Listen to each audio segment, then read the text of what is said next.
Hello નમસ્તે સત શ્રી અકાલ કેમ છો હું છું ભાર્ગવ ગાયકવાડ તમારો ટીચર તમારો દોસ્ત પીડબ્લ્યુ ગુજરાતી કોમર્સમાં તમારું હાર્દિક સ્વાગત કરું છું દિલ કા જો હાલ હૈ वो तुम्हें कैसे बयां करे कह दे तुझे या दिल में रखे बोलो ना क्या करे दिल जो तुम्हारा है कैसा बेचारा है माने ना बेशरम बिल्कुल खटारा है હા ભાઈ હા તમે પણ આવું સોંગ ગાશો જ્યારે તમે સેક્શન સી અને ડી જોશો ઇકોનોમિક્સના પેપરમાં ચલો ભાઈ એ બી તો થઈ ગઈ છે હવે સી ની તૈયારી તરફ આગળ વધીએ છીએ ફટ ફટ ફટ ઝટફટ ફટાફટ ઝટફટ ફટાફટ સેક્શન સી તરફ આપણે આગળ વધીશું ચલો ફાસ્ટ વિધાઉટ ટાઈમિંગ વેસ્ટ આકૃતિના પ્રકારો જણાવો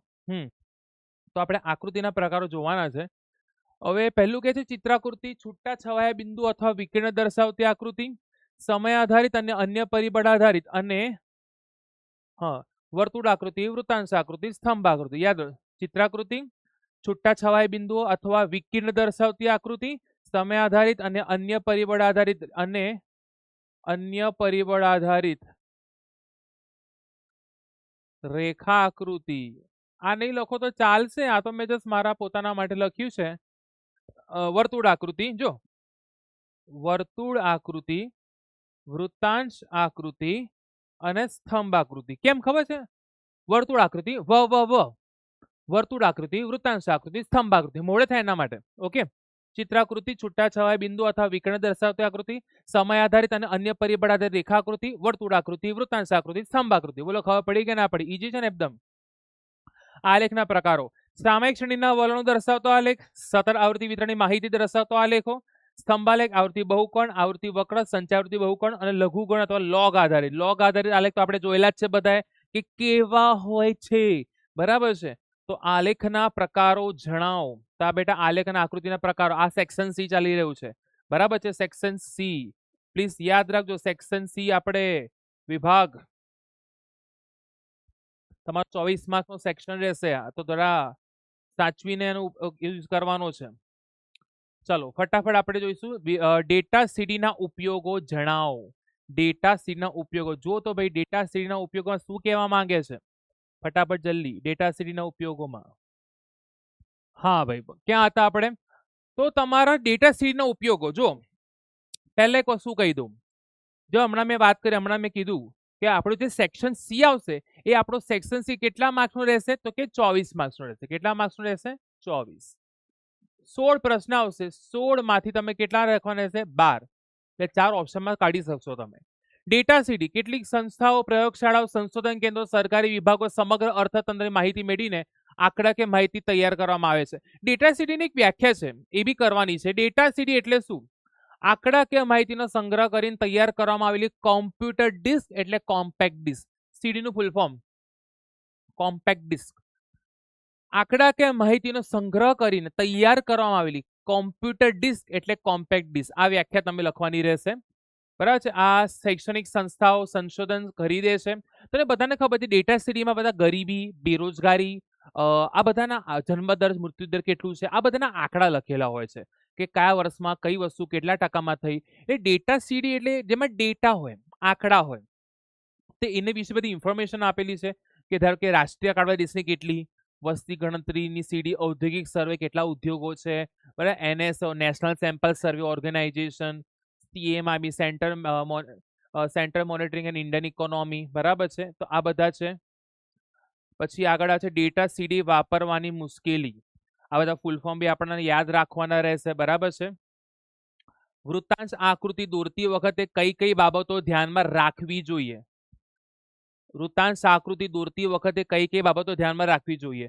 તો વૃત્તાંશ આકૃતિનો અર્થ તો બધાને ખબર જ છે કુલ માહિતીના પેટા વિભાગો અને વર્તુળના અંશના પ્રમાણે જે આપણે પ્રીવિયસ વિડીયોમાં જોયું છે આપણે એનું સૂત્ર યાદ રાખી લેવાનું પણ આવું બધું રાખવાનું કઈ જરૂર નથી એના 3 પોઈન્ટ છે જે મારા પોઈન્ટ બુકમાં છે આ રહી મારી પોતાની પોઈન્ટ બુક બરાબર છે પોઈન્ટ બુક બકા આ એવી વસ્તુ છે ખજાનો છે બીએ ની બી છે આ ઇકોની પોઈન્ટ બુક છે આ ખજાનો છે એવો ખજાનો છે જેના હાથમાં આવી જાય મતલબ એ સર કરી જાય પણ હવે છેલ્લે આનું મહત્વ છેલ્લે છેલ્લે કરો તો થોડું ઘટી જાય છે, શરૂઆતથી કરો તો વધી જાય છે.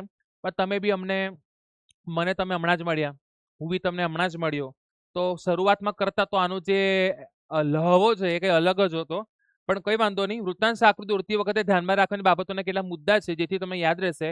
360 વૃત્તાંશમાં પહેલો પોઈન્ટ આપણે આવો રહેશે 360. એવું કહેવા માંગે છે વૃત્તાંશ આકૃતિ દોરતી વખતે તમે કઈ બાબતોને ધ્યાનમાં લેશો? તો પહેલા કે માપ 360 હોવું જોઈએ. એના અગર ઓછું વધારે હશે તો એ ખોટું હશે. 360 વૃત્તાંશ માપ. 360 વૃત્તાંશના પેટા વિભાગોનો સરળ, એટલે જે પેટા વિભાગો છે એનો માપ તો 360 હોવું જ જોઈએ. અંદરના પેટા વિભાગોનો સરળ બી કેટલો હોવો જોઈએ? 360. અને પછી નીચે એક પેલું શું કહેવાય, એક 30 દો શિકાર, એટલે પેલી વ્યાખ્યા જ ચોંટાડી દેવાની કે કુલ માહિતીના પેટા વિભાગોને વર્તુળના અંશના પ્રમાણે દર્શાવવું જોઈએ. તેમાં કહેવા અમે છે જે આપણે છેલ્લે લખીએ છીએ ને એના લગતા દર્શાવવું જોઈએ. કુલ માહિતીના પેટા વિભાગોને વર્તુળના અંશના પ્રમાણમાં દર્શાવવું જોઈએ. આ 3 પોઈન્ટ છે, 3 લખવાના, 2 માર્ક બેઠા.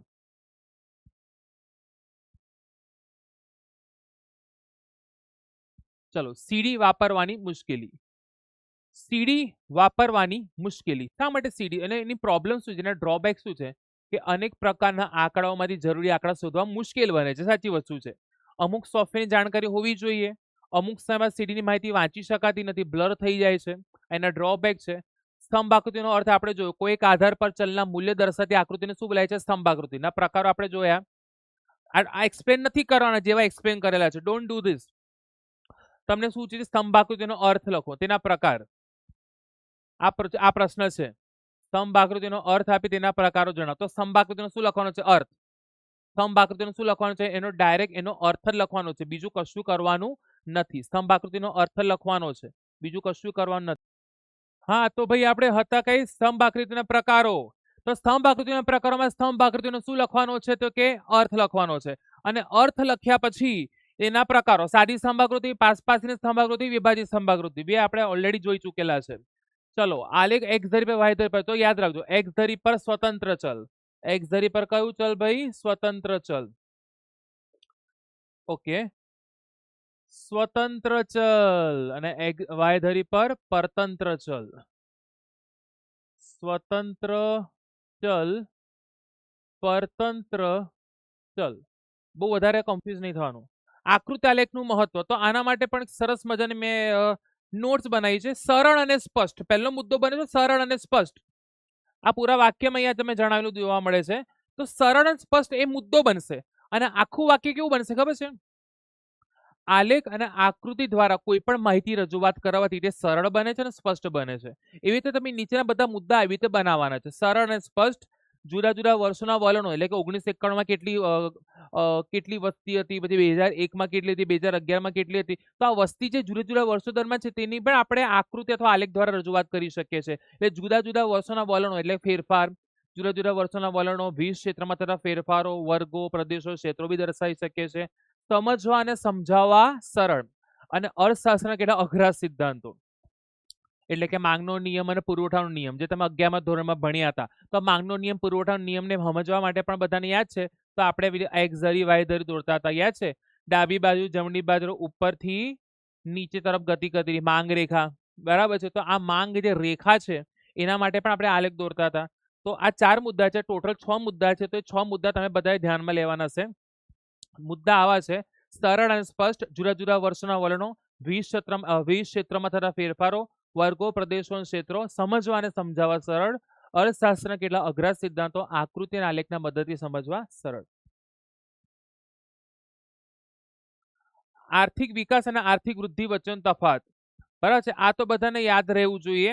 આર્થિક વૃદ્ધિ એનો બી એક સરસ મજાનો મુદ્દા બનાવીને આપેલા છે આપણે અમારા પોઈન્ટ બુકમાં, બરાબર છે? જેમાં આપણે એવું કહે છે ભાઈ પ્રક્રિયા છે, ઘટના છે. હા, પણ મેં અહીંયા એકચ્યુઅલી આવી રીતે લખું છું. અહીંયા વિકાસ, અહીંયા વૃદ્ધિ.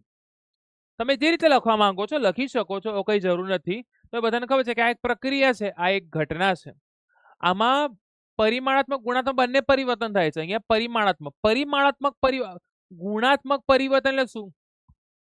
ગરીબીમાં ઘટાડો, બેરોજગારીમાં ઘટાડો. અને પરિમાણ એટલે શું? ઉત્પાદનમાં થતો વધારો. તો અહીંયા ફક્ત ઉત્પાદનમાં થતો વધારો દર્શાવે છે. અહીંયા કહે છે કે આ ઉત્પાદનમાં થતો વધારો બી અને ગરીબીમાં ઘટાડો, જીવન ધોરણમાં સુધારો વિકસિત દેશો સાથે સંકળાયેલો છે. આ કાલે આપણે સમજ્યા હતા, વિકાસશીલ દેશો સાથે સંકળાયું છે. માપવાનું કાર્ય સરળ છે અને માપવાનું કાર્ય કેવું છે? મુશ્કેલ છે. આનો ખ્યાલ સીમિત છે બીકોઝ પરિમાણાત્મક સાધનો સમાવેશ થાય છે. આનો ખ્યાલ વિસ્તૃત છે. માથેરાકનો વધારા સાથે સંબંધ છે, જ્યારે માથેરાક ઉપરાંત વહેંચણી સાથે પણ સંબંધ છે. આનો આર્થિક વૃદ્ધિ ઝડપી હોય છે, વિકાસની પ્રક્રિયા થોડી ધીમી ધીમે ચાલતી હોય છે, વિકાસ ધીમે ધીમે હોય. આર્થિક વિકાસ વિના વૃદ્ધિ શક્ય નથી, એટલે વિકાસ થશે પછી, અને વૃદ્ધિ વિના વિકાસ શક્ય છે. વિકાસ એ પ્રથમ તબક્કો મનાય, વિકાસ થશે પછી આગળ જઈને. ઉદાહરણ તરીકે હમણાં મોટા મોટા દેશોમાં જે થઈ રહી છે, એટલે કે જાપાન, યુએસએ, એમાં વૃદ્ધિ છે. પણ પહેલા ત્યાં શું થયું તો કે પહેલા ત્યાં વિકાસ થયો અને પછી શું થઈ? વૃદ્ધિ. એટલે આપણા દેશમાં પહેલા વિકાસ થશે અને વિકાસ એકવાર થઈ ગયા પછી વૃદ્ધિ થશે. બરાબર છે. આર્થિક વિકાસના લક્ષણો જેના મુદ્દા જ લખવાના છે. સતત ચાલતી પ્રક્રિયા છે, ગુણાત્મક પરિવર્તન થાય છે, માંગમાં પરિવર્તન આવે છે, મૂડી સર્જામાં વધારો થાય છે, શ્રમની ગતિશીલતા વધે છે, ટેકનોલોજીમાં ફેરફાર, સ્વયંભૂ પ્રક્રિયા. આ પોઈન્ટ બી આવે છે. જો આર્થિક વિકાસના લક્ષણો 2 માં કહું તો ફક્ત નામ લખવાના છે. આર્થિક વિકાસના નિર્દેશકોની યાદી તો રાષ્ટ્રીય વૃદ્ધિ દર, માથેરાકનો વૃદ્ધિ દર, જીવનની ભૌતિક ગુણવત્તાનો આંક, માનવ વિકાસ આંક. આ લખવા માંગો લખી શકો છો. માનવ ગરીબી આંક, human poverty index, GDI, gender development index, SLI, statutory નહીં હોય, આ કંઈ અલગ જ હશે. એસએલઆઈ નામનું કોઈક ફૂલ ફોર્મ આવતું નથી મારા ખ્યાલથી. આપણે જોઈ લઈશું કે આનું ફૂલ ફોર્મ શું છે. એસએલઆઈ. બરાબર છે. નેક્સ્ટ વિડીયોમાં આપણે માનવ વિકાસ આંકનું મહત્વ. ભાઈ માનવ વિકાસ આંકનું મહત્વ બોલો. ભાઈ માનવ વિકાસ આંકનું મહત્વ શું હોઈ શકે? ફટાફટ જલ્દી બોલજો.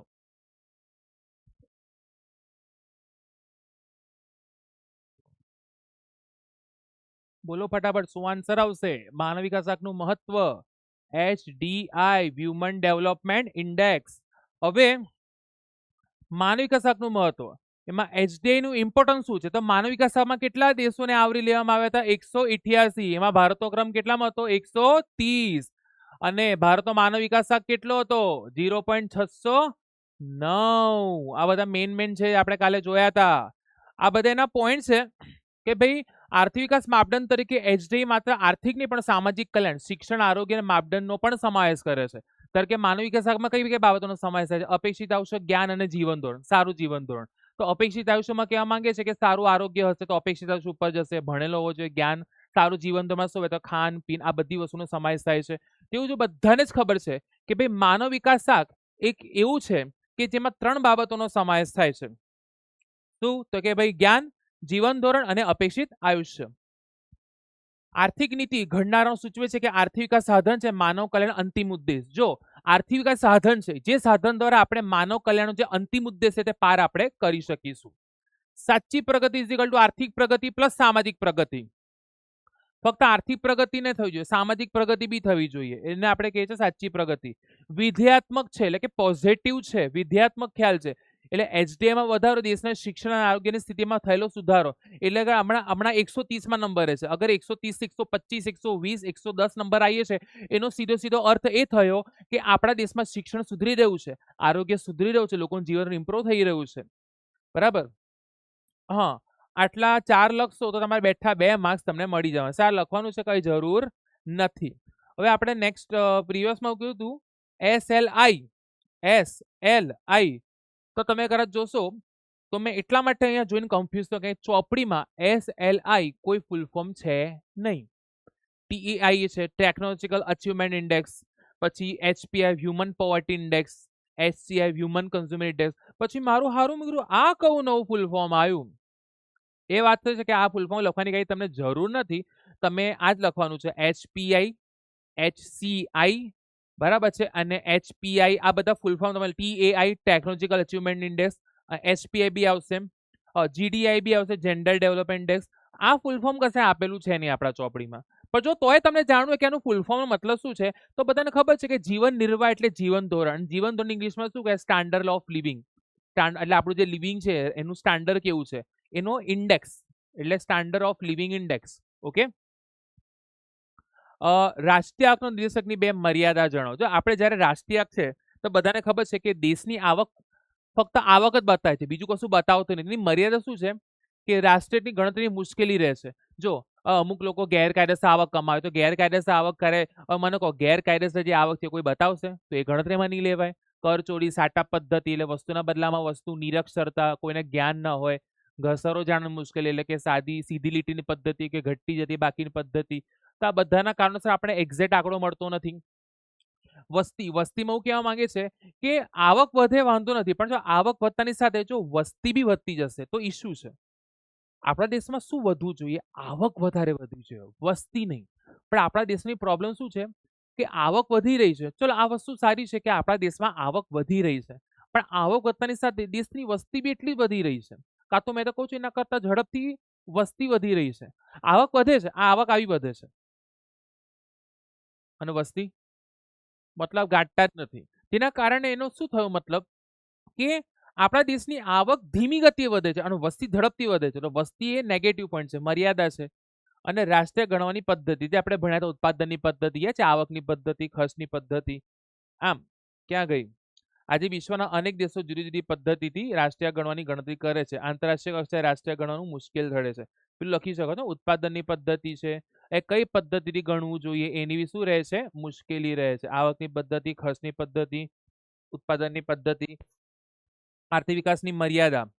આર્થિક વિકાસની મામાજી, માનવ પ્રગતિનું માપદંડ નથી, માપવું મુશ્કેલ. જીવન ધોરણમાં સુધાર. મેં એક મામાજી એક નામ આપેલું છે, મામાજી.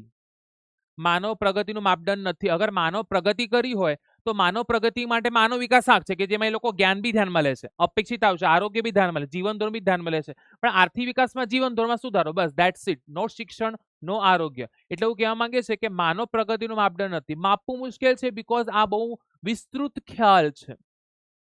અને જીવન ધોરણમાં સુધારો થશે જ એવું સૂચવતું નથી. લખ્યું છે પરંતુ આર્થિક વિકાસ હંમેશા જીવન ધોરણમાં સુધારો કરે જ એવું કહી શકાય નહીં. તો માનવ પ્રગતિનું માપદંડ નથી, માપવું મુશ્કેલ, જીવન ધોરણમાં સુધારો થતો નથી. મામાજી. આર્થિક વૃદ્ધિની મર્યાદા. આર્થિક વૃદ્ધિની મર્યાદામાં જો પહેલા માત્ર પરિમાણાત્મક ખ્યાલ જ બતાવે છે, ગુણાત્મક ખ્યાલ નહીં બતાવતો. આર્થિક વૃદ્ધિ એટલે ઉત્પાદનમાં થતો વધારો જ બતાવે છે, બીજું કંઈ બતાવતો નથી. અને સંસ્થા કે મનોવૈજ્ઞાનિક વલણો યથાવત. એટલે એવું કહેવા માંગે છે કે ઉત્પાદનમાં વધારો થાય છે પણ બાકી વસ્તુ એવી ને એવી યથાવત રહે છે, જેનો કોઈ મતલબ નથી. બરાબર છે? મર્યાદિત ખ્યાલ, નાનો ખ્યાલ છે, કારણ કે પરિમાણાત્મક ખ્યાલ જ દર્શાવે છે, બીજું કશું દર્શાવતો નથી, અને મર્યાદિત ખ્યાલ છે. અને આનાથી લોકોનું કલ્યાણ આપણે નહીં જાણી શકતા, તો એની મર્યાદાઓ છે. ચોથો આવે છે પણ બતાવું નથી. તો લોકોનું કલ્યાણ જાણી શકાતું નથી. લોકોનું કલ્યાણ જાણી શકાતું નથી. ગમે તે બે મર્યાદા લખવાની કીધી છે. માથેડાકના નિરીક્ષણ ગમે તે બે મર્યાદા. તો માથેડાક માત્ર અંદાજ છે, માથેડાક ગણવાની મુશ્કેલી. હવે માત્ર અંદાજ કેમ છે ખબર છે? એક વસ્તુ કહું, વસ્તી કેટલા વર્ષે ગણાય છે? તો વસ્તી દર 10 વર્ષે ગણાય છે. કેટલા વર્ષે ગણાય છે? દર 10 વર્ષે. હવે વસ્તી દર 10 વર્ષે ગણાય છે, પણ વસ્તી તો દર વર્ષે વધે છે. ખબર પડે મેં શું કહેવા માંગુ? એનો મતલબ શું કે 2011માં 121 કરોડ નોંધાઈ હતી. ત્યાર પછી વસ્તી ગણતરી ઓફિશિયલી નહીં થઈ. હવે કદાચ શરૂ કરી છે, મેં સાંભળ્યું છે, તો સમજી લો કે 2021માં થઈ છે, પણ થઈ નથી.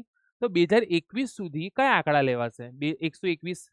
જ્યારે 2021 સુધી તો આપણે 2011માં 121 કરોડ નોંધાઈ હતી, અને 2021માં થવી જોઈએ, પણ કોરોનાના કારણે નહીં થઈ.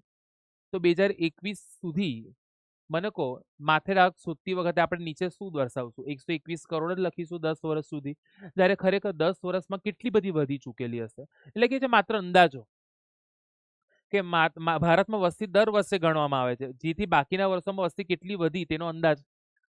ખબર પડી કે ના પડી? વસ્તી 10 વર્ષે ગણાય છે, પણ વસ્તી દર વર્ષે વધે છે. તો દર વર્ષે વસ્તી તો ગણાતી નથી. તો પછી કહો 10 વર્ષ સુધી એ જ આંકડા લેવાશે જે આંકડા છેલ્લા શોધાયા હતા. ખબર પડી કે ના પડી? ગણવાની મુશ્કેલ. ચાલુ ભાવે ગણવી એટલે જે 10 વર્ષ પહેલા ગણતી એ જ ભાવે ગણવી, કાં તો હાલના ભાવે ગણવી.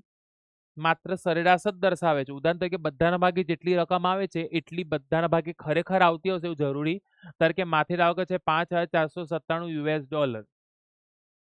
હવે ગુણ્યા આમ કરી નાખજો 60, તો જેટલા ખરેખર આવતા હશે એટલા બધાના ભાગે ખરેખર એટલી ઇન્કમ આવતી હશે? તો કે ના.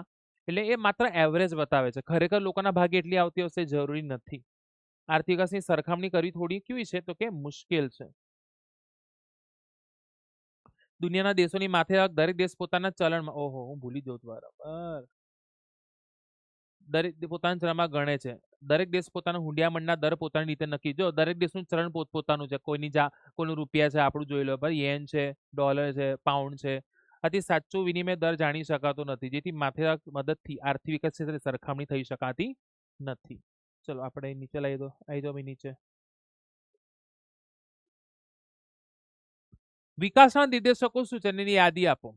જો જે બાબતો કે પરિબળો સંખ્યાત્મક છે, ધારો કે PQLI એટલે કે જીવનની ભૌતિક ગુણવત્તાનો આંક, માનવ વિકાસ આંક, આ બધું આપણે શામાં બતાવ્યા હતા? સંખ્યામાં એટલે કે આંકડામાં. તો જે બાબતો કે પરિબળો સંખ્યાત્મક છે, જેના દ્વારા દેશનો વિકાસ થયો છે કે નહીં, એટલે કે કેટલા થયો છે તો કેટલા ઝડપથી થયો છે, જેના દ્વારા દેશના વિકાસનું સ્તર જાણી શકાય છે, તેવી બાબતો કે પરિબળો શું બોલાય છે? વિકાસના નિર્દેશકો. રાષ્ટ્રીય વૃદ્ધિ દર, માથેરાકનો વૃદ્ધિ દર, જીવનની ભૌતિક ગુણવત્તાનો આંક અને માનવ વિકાસ આંક. હા, આપણે બીજા એડ કરી શકો છો, મેં તમે કીધું ને. આ જો આ છે નહીં SLI, એની જગ્યાએ આપણે TAI છે, HCI છે, આ એડ કરવાના છે, આ નથી. દાબેલો ફુગાવો કોને કહેવાય? વોટ ઇઝ અ દાબેલો ફુગાવો? જો દાબેલો ફુગાવો,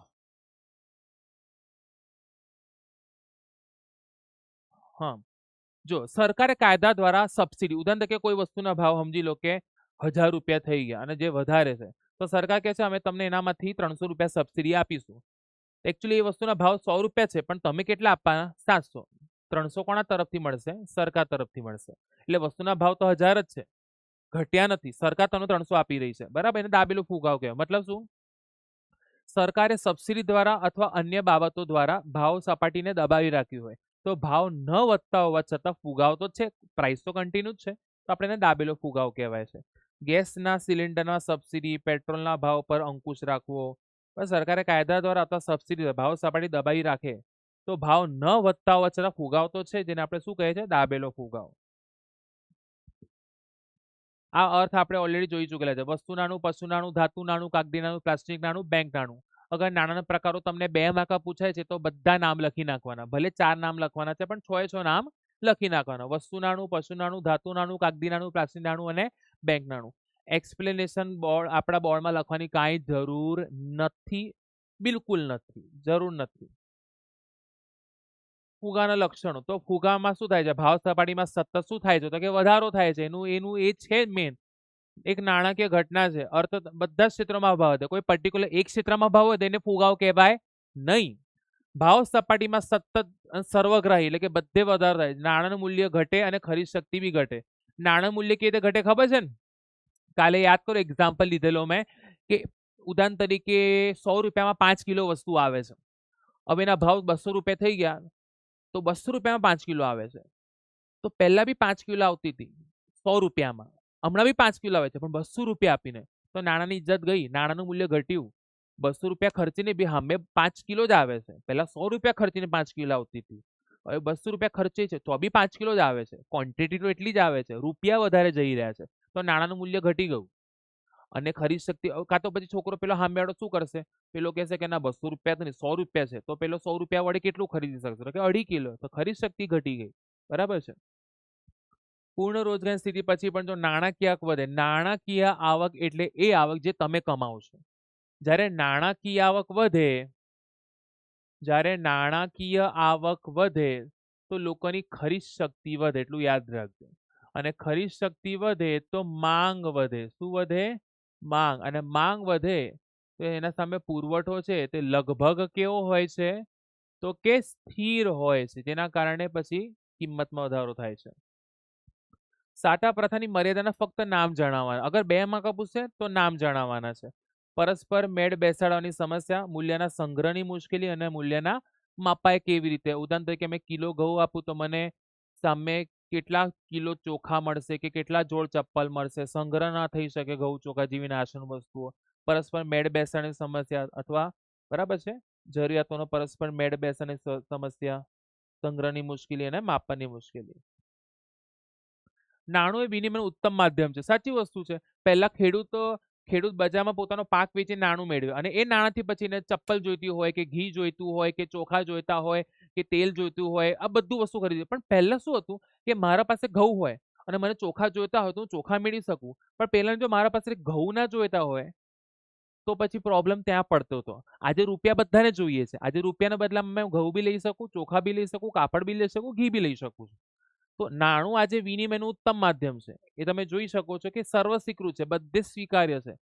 અગર મને સામેવાળા ચોખા જોઈએ છે પણ એને મારા પાસે ઘઉં ના જોઈતા હોય તો પછી મને ચોખા ના વાપરવા મળે, કારણ કે એને મારા પાસેથી ઘઉં જોઈતા નથી. હા, એને મારા પાસે ઘઉં જોઈતા હોય અને મને તો ચોખા જોઈએ છે તો વિનિમય શક્ય છે. પણ મને સામેવાળાની વસ્તુ જોઈએ છે પણ સામેવાળાને મારી વસ્તુ ના જોઈતી હોય તો વિનિમય શક્ય નથી. પછી મને એમ જ રહેવું પડે. નાણાકીય કાર્યો, અને જો નાણાકીય કાર્યો એટલે એવા કાર્યો કે જેમાં નાણાંનો સમાવેશ થાય છે. તો પહેલા નાણાકીય કાર્યો કરશે, જેમાં ચલણ બહાર પાડવાનું કાર્ય કરે છે. જેમાં આપણે જોઈ ચૂકેલા છે કે ચલણી સિક્કાઓ અને પછી ભારત સરકારનું નાણું ખાતું અને 2 રૂપિયા કે તેથી વધુ રકમની નોટો કોણ છાપે છે? તો કે આરબીઆઈ છાપે છે. સરકારની બેંક, આપણી બેંક, વેપારી બેંક. અને વેપારી અને પેલું કહેવાય છે આપણી બેંકો કોણ? તો કે વેપારી બેંકો. તો સરકારની બેંક કોણ? તો કે આરબીઆઈ. બરાબર છે. બેંકોની બેંક છે, હમણાં જ આપણે જોયું આપણી બેંક, વેપારી બેંક. અને વેપારી બેંકોની બેંક કોણ? તો કે આરબીઆઈ. અને બેંકોના અંતિમ અહીંયા એવું કહી શકાય છે કે તુમરી બિના હમરા કોનું નહીં, કે તુમરે બિના હમરા કોનું નહીં. અહીંયા આવું કહી શકાય છે. આવું કોણ કરશે? વેપારી બેંકો. વેપારી બેંકો કહેશે ભાઈ તુમરી બિના હમરા કોનું નહીં, તુમ પાલન હારે તુમ હી દિલ ધારે, વોટ એવર જે બી હશે તે. બરાબર છે. ઓ પાલન હારે નિર્ગુણ અણિયારે, તુમ્ર બિન હમરા કોનું નહીં. આવું વેપારી બેંકો આરબીઆઈ ને કહેશે ભાઈ તુમરે બિના હમરા કોનું નહીં. બરાબર છે. શાખ સર્જનનું કાર્ય વેપારી બેંક કરતી હતી પણ એનું નિયમનનું કામકાજ કોણ કરે છે? આરબીઆઈ કરે છે. આપણા દેશમાંથી કેટલી બીડીસીડી એમાં આવશે જશે એની જાળવણીનું કાર્ય પણ આરબીઆઈ કરે છે. પણ યાદ રાખજો, જ્યારે 2 માગા પૂછે છે તો આટલા લાંબા લાંબા લખવાની જરૂર નથી, ફક્ત મુદ્દા જ જણાવવાના છે. બિન નાણાકીય કાર્યો, નિયમન અને દેખરેખની કામગીરી. જેમાં દેખરેખ હોય છે, પ્રોત્સાહન. કારણ કે ગામડામાં હજુ બી બેંકોને વધારે પ્રોત્સાહન મળતું નથી, બેંકો ખોલાય નથી, શાખાઓ નથી ખોલાય, તો એ આરબીઆઈ ત્યાં ખોલાય બધી શાખાઓ, એને પ્રોત્સાહન આપે છે. સમાવેશી વિકાસ, જેમાં પ્રધાનમંત્રી જનધન યોજનાનું સંચાલન બી આરબીઆઈ કરે છે. એના અંદર તમે જોઈ શકો છો. બરાબર છે. તો બિન નાણાકીય કાર્યોમાં આ બધા કાર્યોનો સમાવેશ થઈ રહ્યો છે. બરાબર. નિયમન દેખરેખની કામગીરી, સમાવેશી વિકાસ માટેના કાર્યો, પ્રોત્સાહનના કાર્યો. બેંકનો ઉદ્ભવ કેવી રીતે થયો? તો કે બેંકા અને બેંક્યુ શબ્દ પરથી અંગ્રેજીમાં બેંક શબ્દનો શું થયો છે? તો કે ઉદ્ભવ થયો છે. ભાંડના નામે ઓળખાતો હતો. બહુ અલગ નામ, બહુ અજીબ નામ છે. ભાણું લાગે છે કે ગાળો સાઉન્ડ કરે છે, ભાંડ. બરાબર છે. પ્રાચીન સમયમાં યુરોપમાં શરાફી પેઢી, જે ઉધાર પર લોકોને આપતા હતા, શરાફી પેઢી બોલાય છે. એ જરા યાદ રાખજો. શિડ્યુલ બેંકનું વર્ગીકરણ કરો. આવી રીતે કરશો તો મેં કહું છું ના. જો શિડ્યુલ બેંકનું વર્ગીકરણ આવી રીતે કરી શકાય કે વેપારી બેંકો અને સહકારી બેંકો. વેપારી બેંકો અને સહકારી બેંકો. વેપારી બેંકોમાં જાહેર ક્ષેત્રની વેપારી બેંકો, ખાનગી ક્ષેત્રની વેપારી બેંકો, ભારતમાં કામ કરતી વિદેશી બેંકો, પ્રાદેશિક ગ્રામીણ બેંકો. આવું એક પ્રકાર છે. આ પાડી દેજો તમારા નોટબુકમાં. વેપારી બેંકો અને સહકારી બેંકો. વેપારી બેંકોમાં જાહેર ક્ષેત્રની વેપારી બેંકો, ખાનગી ક્ષેત્રની વેપારી બેંકો, ભારતમાં કામ કરતી વિદેશી બેંકો અને ગ્રામીણ બેંકો. ઓકે. મધ્યસ્થ બેંકના કાર્યો હમણાં જ આપણે જોયા તો વારંવાર રિપીટ થઈ રહ્યા છે. Don't do this. ફક્ત નામ જ લખો. 2 માર્કમાં નામ જ લખવાના છે. ઓકે. વેપારી બેંકના ખાતાના પ્રકારો જણાવો. 2 માર્ક પૂછે તો નામ જણાવવા છે, ફક્ત નામ. ચાલુ ખાતું, બચત ખાતું, રિકરિંગ ખાતું, બાંધી મુદ્દતનું ખાતું. ઓનલી નામ. અને આના વિશે આપણે 11th માં તો બહુ ડિટેલમાં તમે જોયું જ હશે કે ચાલુ ખાતું એ મોટા ભાગે ધંધાદારી વ્યક્તિ ખોલાવે. બચત ખાતું આપણા જેવી પ્રજા સામાન્ય રીતે ખોલાવતી હોય છે. રિકરિંગ ખાતું એટલે મોટા ભાગે નિશ્ચિત સમય નિશ્ચિત રકમ જમા કરાવવાની હોય છે. બાંધી મુદ્દતનું ખાતું એ લાંબા ગાળાની બચતો માટે ખોલવામાં આવે છે. આ બધી વસ્તુ તમે જોઈ શકો છો. એ અંદર ડિટેલ્સમાં 3 માર્ક પૂછે તો ડિટેલ્સમાં જવાનું છે, જે સેક્શન ડી માં આવશે. આમાં ફક્ત ને ફક્ત નામ જણાવવાના હશે. રિકરિંગ ખાતું કોને કહેવાય? રિકરિંગ ખાતામાં પેલો અર્થ લખવાનો છે કે જે ખાતામાં નિશ્ચિત સમય નિશ્ચિત રકમ ભરવામાં આવે છે, જેના પર વ્યાજ મળતું જાય છે, જેને આપણે રિકરિંગ ખાતું કહીએ છીએ. જે તારીખ તમે નક્કી કરશો, જે સમય, જે રૂપિયા તમે નક્કી કરશો, એ રૂપિયા એ સમય ભરવાના છે. કેટલા વર્ષ સુધી? 5 વર્ષ સુધી. જે સુધી મને ખબર છે 5 વર્ષનું રિકરિંગ ખાતું હોય છે. એટલે યાદ રાખજો, જે વ્યક્તિ એક સાથે બચત કરી શકતી ન હોય, થોડા થોડા દર, ઉદાહરણ તરીકે જે વ્યક્તિ એક સાથે બચત કરવા માંગે તો એફડી ખોલાવે છે. પણ જેના પાસે એક સાથે એક સામટી રકમ નહીં આવતી, દર મહિને થોડી થોડી રકમ આવે છે, તો એ રિકરિંગ ખાતું ખોલાવી શકે છે. દર મહિને ચોક્કસ રકમ જો ખાતામાં જમા કરાવી ઈચ્છતી હોય તો રિકરિંગ ખાતું ખોલાવી શકે છે. ચલો આ મેન આવ્યો આપણે સીઆરઆર નો મતલબ શું? તો સીઆર નો મતલબ આપણે આજે જોયો, વેપારી બેંકો પ્રાથમિક થાપણના અમુક ટકા, પ્રાથમિક થાપણ પ્રીવિયસ લેક્ચરમાં આપણે જોયું હતું ને, પ્રીવિયસ વિડીયોમાં, પ્રાથમિક થાપણના અમુક ટકા અનામત રાખીને બાકીના રકમ માટે શું આપવામાં આવે છે? ધિરાણ. એટલે શું બોલાય છે? રોકડ અનામતનું પ્રમાણ. પરિમાણાત્મક સાધનો અને ગુણાત્મક સાધનો યાદ છે ને? પરિમાણાત્મક સાધનો એટલે એવા સાધનો જે અર્થતંત્ર પર એક સરખી અસર પહોંચાડે છે, અને ગુણાત્મક સાધનો એટલે એવા સાધનો જે અર્થતંત્ર પર એક સરખી અસર પહોંચાડતા નથી. અર્થ લખવાનો છે, બંનેનો અર્થ માંગેલો છે, તો અર્થ નોટ ડાઉન કરી લેજો. પરિમાણાત્મક સાધનો એટલે એવા સાધનો જે અર્થતંત્ર પર એક સરખી અસર પહોંચાડે છે, અને ગુણાત્મક સાધનો એટલે એવા સાધનો જે અર્થતંત્ર પર એક સરખી અસર પહોંચાડતા નથી. મધ્યસ્થ બેંક સરકારની બેંક, મેં હમણાં જ કીધું, આપણી બેંક વેપારી બેંક, પ્રજાની બેંક વેપારી બેંક, અને વેપારી બેંકોની બેંક આરબીઆઈ, અને સરકારની બેંક બી આરબીઆઈ. બરાબર છે? તો એ મધ્યસ્થ બેંક સરકારની બેંક છે. આરબીઆઈ ભારત દેશની મધ્યસ્થ અને સર્વોચ્ચ છે, સર્વથી ઉચ્ચ છે, જે સરકાર વતી નાણાકીય કાર્યો કરે છે. સરકાર દ્વારા બહાર પાડેલા ચલણી સિક્કાઓ અને ₹1ની કાગદી નોટ વહેંચવાનું કામ કરે છે. સાચી વસ્તુ છે. મોટા ઉદાહરણ તરીકે ટ્રેઝરી બિલ બી ભારત સરકાર વતી આરબીઆઈ જ બહાર પાડે છે. સરકારનું બધું અંગ છે એમ. બરાબર? બધો વહીવટ બધો કોણ કરતી હોય છે? સરકાર, આરબીઆઈ કરતી હોય છે. સરકારને જ્યારે ટૂંકા ગાળા માટે ધિરાણની જરૂર પડે તો મધ્યસ્થ બેંક પૂરું પાડે છે. આ એક બહુ સરસ વાક્ય છે. કેન્દ્ર સરકાર, રાજ્ય સરકારની બેંક છે, તેમના નાણાકીય એજન્ટ તરીકે અને નાણાકીય સલાહકાર તરીકે ફરજ આરબીઆઈ બજાવે છે. આ લખવાનું છે. તેમજ એજન્ટ તરીકે સરકારના બોન્ડ, સરકારના ખાતા વગેરે વહીવટ કરો, લેનદેનનો. ટ્રેઝરી બિલનો વહીવટ બી આરબીઆઈ કરતી હતી. બરાબર? એટલે બહુ થઈ ગયું, આટલું ઇનફ છે. એનાથી વિશેષ ના લખાય એક્ઝામમાં. બરાબર છે? હવે હે ને 2 માર્ક પૂછાશે કે નાણાકીય નીતિના ગુણાત્મક સાધનો જણાવો. જણાવ કે છે, જણાવો. તો જણાવવાના 2 માર્ક્સમાં, સેક્શન સી માં જણાવવાના જ હોય છે. મહેરબાની કરીને જણાવજો. વધારે ડિટેલમાં ડીમાં જ આવશે. ફક્ત નામ. તો ગુણાત્મક સાધનો, સલામતીની જરૂરિયાત. એકલું સલામતી નહીં લખતા, સલામતીની જરૂરિયાત. બરાબર છે? માર્જિનની, સલામતીની જરૂરિયાત, માર્જિનની ટોચ મર્યાદા, ધિરાણની ટોચ મર્યાદા, ભેદભાવયુક્ત અને ભેદપારક વ્યાજના દરની નીતિ. બરાબર છે? સમાધિ મેં તો આવી રીતે યાદ રાખ્યું છે. સલામતી, પછી માર્જિન, ધિરાણનું માર્જિન, ધિરાણની ટોચ મર્યાદા, ભેદભાવયુક્ત અને ભેદપારક વ્યાજના દરની નીતિ. સર શોર્ટ પર ઉપરથી જો ઉપરથી સમજાવી દઈશ. સલામતીની જરૂરિયાતમાં શું કહેવા માંગે છે? કોઈ પણ બેંક જ્યારે તમને પૈસા આપે ને તો એ પોતે સલામત રહેવા માંગે છે. એટલા માટે શું કરે છે? તમારા પાસેથી કેટલીક રકમ અથવા કેટલીક જામીનગીરીઓ ગીરવે મુકાવડાવે છે, જેથી અગર કોઈ કારણસર તમે પૈસા ના આપી શકો તો બેંક પાસે પડેલી તમારી મિલકત એ શું કરી શકે? વેચી શકે. એટલે પોતાની જાતને સલામત અનુભવવા માટે તમારા પાસે કોઈ મિલકત અથવા સોનું ચાંદી ગીરે મુકાવડાવે.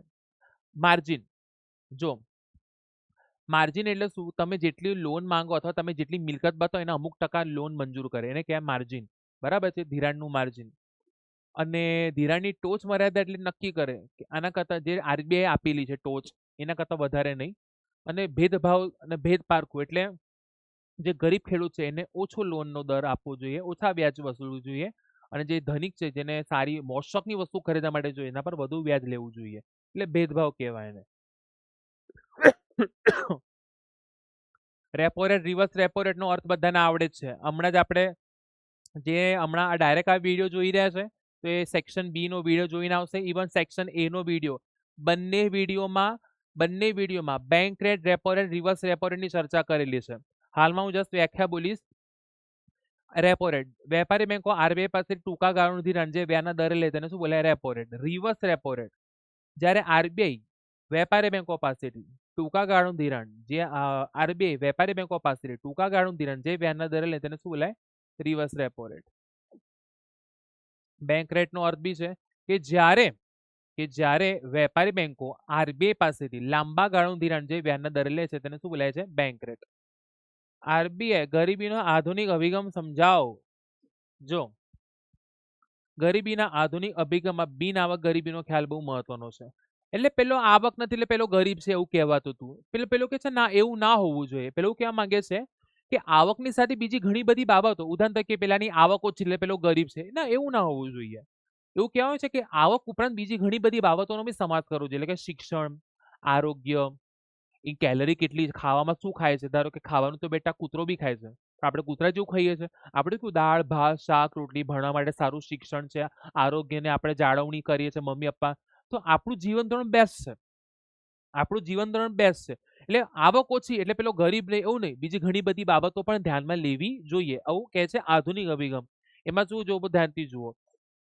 આવક ગરીબી તે એક મહત્વનું પાસું છે. માનવ જીવન એક નાના હિસ્સાનો જ ખ્યાલ આપે છે. એટલે આવકથી ગરીબી ના માપવી જોઈએ. ફક્ત આવક જ માપદંડ ના હોવો જોઈએ. બીજી ઘણી બાબતો પર ધ્યાનમાં લેવી જોઈએ. સારું જીવન જીવવા લઘુત્તમ સરેરાશ જરૂરિયાતમાં ખોરાક ખાઓ છો પણ શું ખાઓ છો? આજે લોકો જો અણસણ બધું મોમોસ છે કે પિઝા છે. આજકાલની જનરેશન ઓનેસ્ટલી કહું છું જે પ્રમાણેનું બધું ખાઈ રહી છે અને એ વસ્તુ બી કહીશ બેટા હમણાં તમે તે જે મોબાઈલ જોઈ રહ્યા છો એ શિક્ષણને આગળ વધારવા માટે જરૂર this is best use of mobile this is the best use of internet પણ તમે તે રીલ્સ જુઓ છો અમુક વસ્તુ એવી હોય છે મોબાઈલમાં જે એનાથી થોડી દૂર રહેવું જોઈએ ઇન્ટરનેટ ગુસ્સો આવે છે જનરેશનને સહન નહીં થતું આજકાલ પેશન્સ નથી ખાવામાં તમે જેવું ખાશો એવું જ તમારો પ્રભાવ પડવાનો છે હા ઇન્ટરનેટ એક પોઝિટિવ એક સારી વસ્તુ છે કે online teaching is a best તો એના માટે રચાયેલું છે પણ આપણે એનો ઉપયોગ કઈ બીજી માટે વસ્તુ કરે છે તો એનો જે પ્રભાવ છે એ બી ખોટો થાય છે ખોરાક જે વ્યવસ્થિત ખાવો જોઈએ સારું રહેઠાણ આપણે સારા જગ્યા પર શિક્ષણ આરોગ્ય સ્વચ્છતા પીવાનું આ બધી વસ્તુ ધ્યાનમાં લે આ બધા કન્ટેન્ટ છે આ કન્ટેન્ટ આવવા જોઈએ એટલે ફક્ત આવક જેવી માપદંડને ધ્યાનમાં ના રાખતા ખોરાક પાણી સ્વચ્છતા પીવાનું સ્વચ્છ પાણી આરોગ્ય આ બધી વસ્તુ ધ્યાનમાં લેવી જોઈએ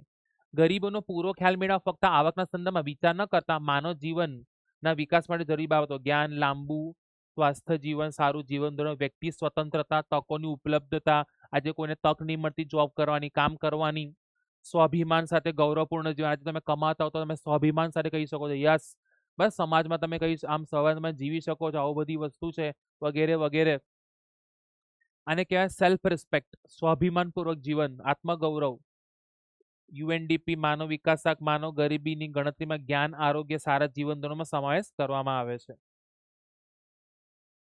સાપેક્ષ ગરીબીનો અર્થ અને ઉદાહરણ તમે જોઈ શકો છો કે અહીંયા મેં પ્રીવિયસ વિડીયો સેક્શન બી માં જ્યારે બનાવતો હતો ત્યારે મેં તમને આનો એક સરસ મજાનો વિડીયો ઉદાહરણ આપ્યું હતું કે એ વ્યક્તિની આવક 10,000 છે બીની આવક 20,000 છે સીની 30,000 છે તો સીની આવક સૌથી વધારે છે 30,000 કોના કરતા તો કે એ અને બી કરતા પ્રીવિયસ વિડીયો જો આગળ જઈને જેમાં ઉદાહરણ મેં બોર્ડ પર લખ્યું છે કે ભાઈ બી ની આવક છે સી ની આવક છે સૌથી વધારે છે તો સી ની સાપેક્ષમાં એ અને બી ગરીબ કહેવાશે સાપેક્ષ ગરીબીનો ખ્યાલ સંપૂર્ણ સાચો ગણાઈ શકે નહીં કારણ કે સાપેક્ષ ગરીબી એ ધારી કે માની લીધેલી એક કલ્પના છે નિરપેક્ષ ગરીબીના ખ્યાલમાં પાયાની લઘુત્તમ જરૂરિયાતો ધ્યાનમાં લેવામાં આવે છે જ્યારે સાપેક્ષ ગરીબીમાં સમાનના જુદા જુદા આ મેઇન તમારું કન્ટેન્ટ રહેશે આ નહીં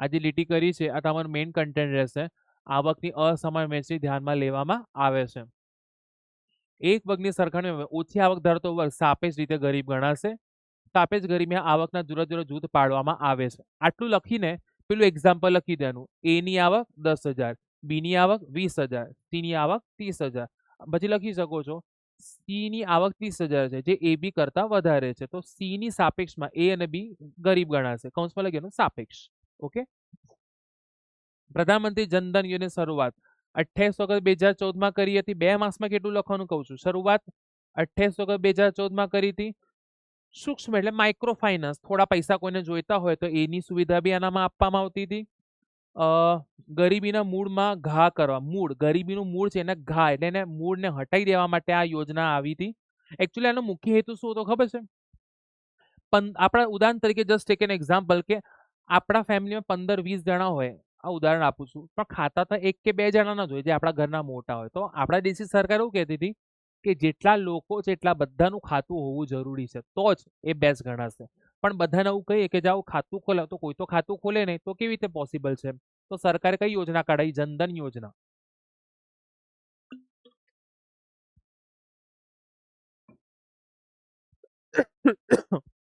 કે જેમાં થોડા દિવસથી થોડો બીમાર છું, શરદી બી છે, પણ પેલું કહેવાય કે એક્ઝામ ડીલે નહીં થઈ શકે. મેં પોતાની જાતે ડીલે આરામથી કરી શકીશ. I have no issue. ચલો કઈ વાંધો નહીં. તમારા સાથે શેર કરી શકું છું, બીજા કોના સાથે શેર કરી શકું છું, બરાબર છે. ચલો લેટ્સ બિગેન. તો પ્રતિ વસ્તી બેન્કિંગ સેવાનું પ્રમાણ વધે અને લોકોને થોડા સૂક્ષ્મ ધિરાણ બી મળી રહે, એના માટે જનધન યોજનાની શરૂઆત કરવામાં આવી હતી. તો શૂન્ય બેલેન્સ, ઝીરો બેલેન્સથી શરૂ થઈ શકે, 5 મહિના પછી તેમાંથી 5 ઓવરડ્રાફ્ટ બી મળી શકે. સરસ. 26 જાન્યુઆરી 2015 પહેલા જો ખાતું ખોલાણ તો જીવન વીમાનો લાભ મળે છે. બસ આટલું બહુ થઈ ગયું. આટલું બધું ના લખાય 2 માસમાં. ઇટ ઇઝ ઇનફ કે શરૂઆતની તારીખ લખો. સૂક્ષ્મ ધિરાણ બેન્કિંગ સુવિધા દ્વારા ગરીબીના મૂળમાં ઘા કરવા માટે. બસ દેટ્સ ઇટ. બાકી વિશેષ લખવાની કઈ જરૂર નથી 2 માર્ક્સમાં.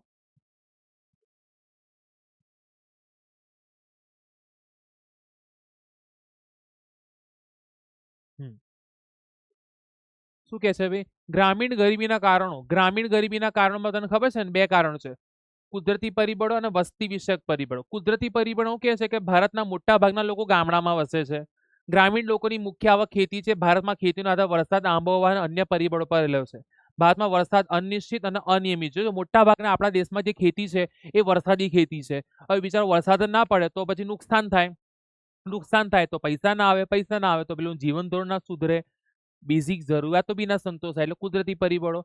વસ્તી વિષયક પરિબળો, એમાં એવું કહેવા માંગે છે કે ભારતમાં ચીન પછી સૌથી વધુ વસ્તી ધરાવતો દેશ આપણો છે. હવે આ લોકો શું કહે કે ચીન પછી નહીં, ચીન પહેલા આપણે આવી ગયા છે. હવે ભારતમાં આયોજન કાળ દરમિયાન આરોગ્યની સુવિધા વધવાને લીધે મૃત્યુ દરમાં ઝડપથી ઘટાડો થયો, પરંતુ જન્મનું પ્રમાણ તો આજે પણ વધુ જ જોવા મળે છે. દર વર્ષે ઓસ્ટ્રેલિયા ખંડ જેટલી વસ્તી ઉમેરાય છે. વસ્તી વૃદ્ધિનો દરનો આંક આર્થિક નુકસાન સાબિત થયો છે. વધતી જતી વસ્તીને કારણે માથેરાક આંક નીચી રહે છે, જેથી જીવનની ગુણવત્તાનું સ્તર કથળે છે, બગડે છે.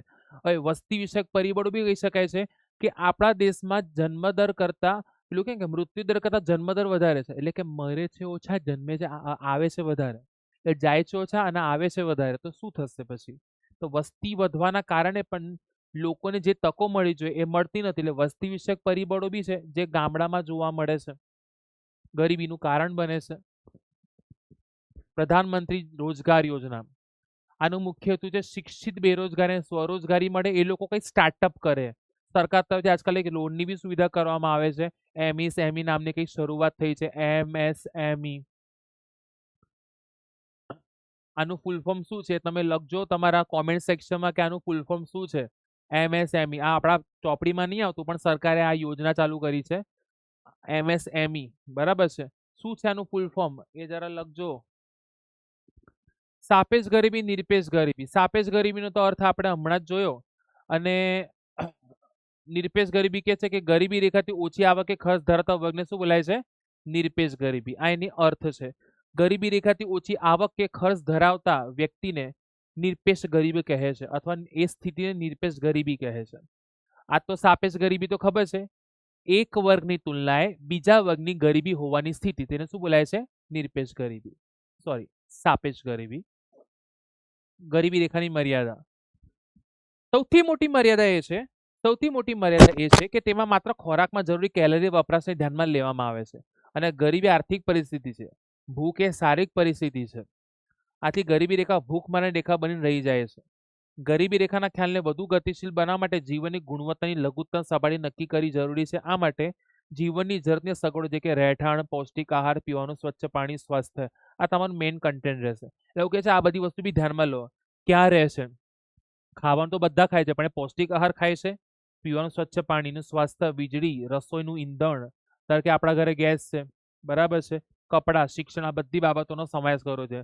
ફક્ત ભૂખો છે, આવક નથી, એટલે બીજી ઘણી બધી, એટલે ટૂંકમાં ગરીબી એટલે બધી રીતે સર્વે કરો, બધી રીતે જુઓ કે શું છે એના. ગરીબીનો આવક અભિગમ સમજાવો. ગરીબીનો આવક અભિગમ સમજાવો. આપણે હમણાં જ જોયું, એટલે પાછું આપણે જોવાની જરૂર નથી.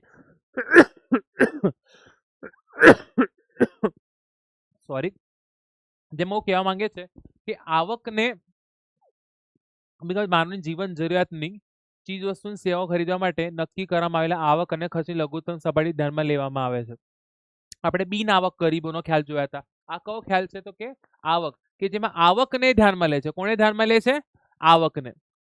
લઘુત્તમ સપાટીથી ઓછી આવક ધરાવનાર કે ખર્ચ કરનાર વર્ગને આપણે ગરીબ કહેવાય છે, કારણ કે અહીંયા આવકને ધ્યાનમાં લે છે.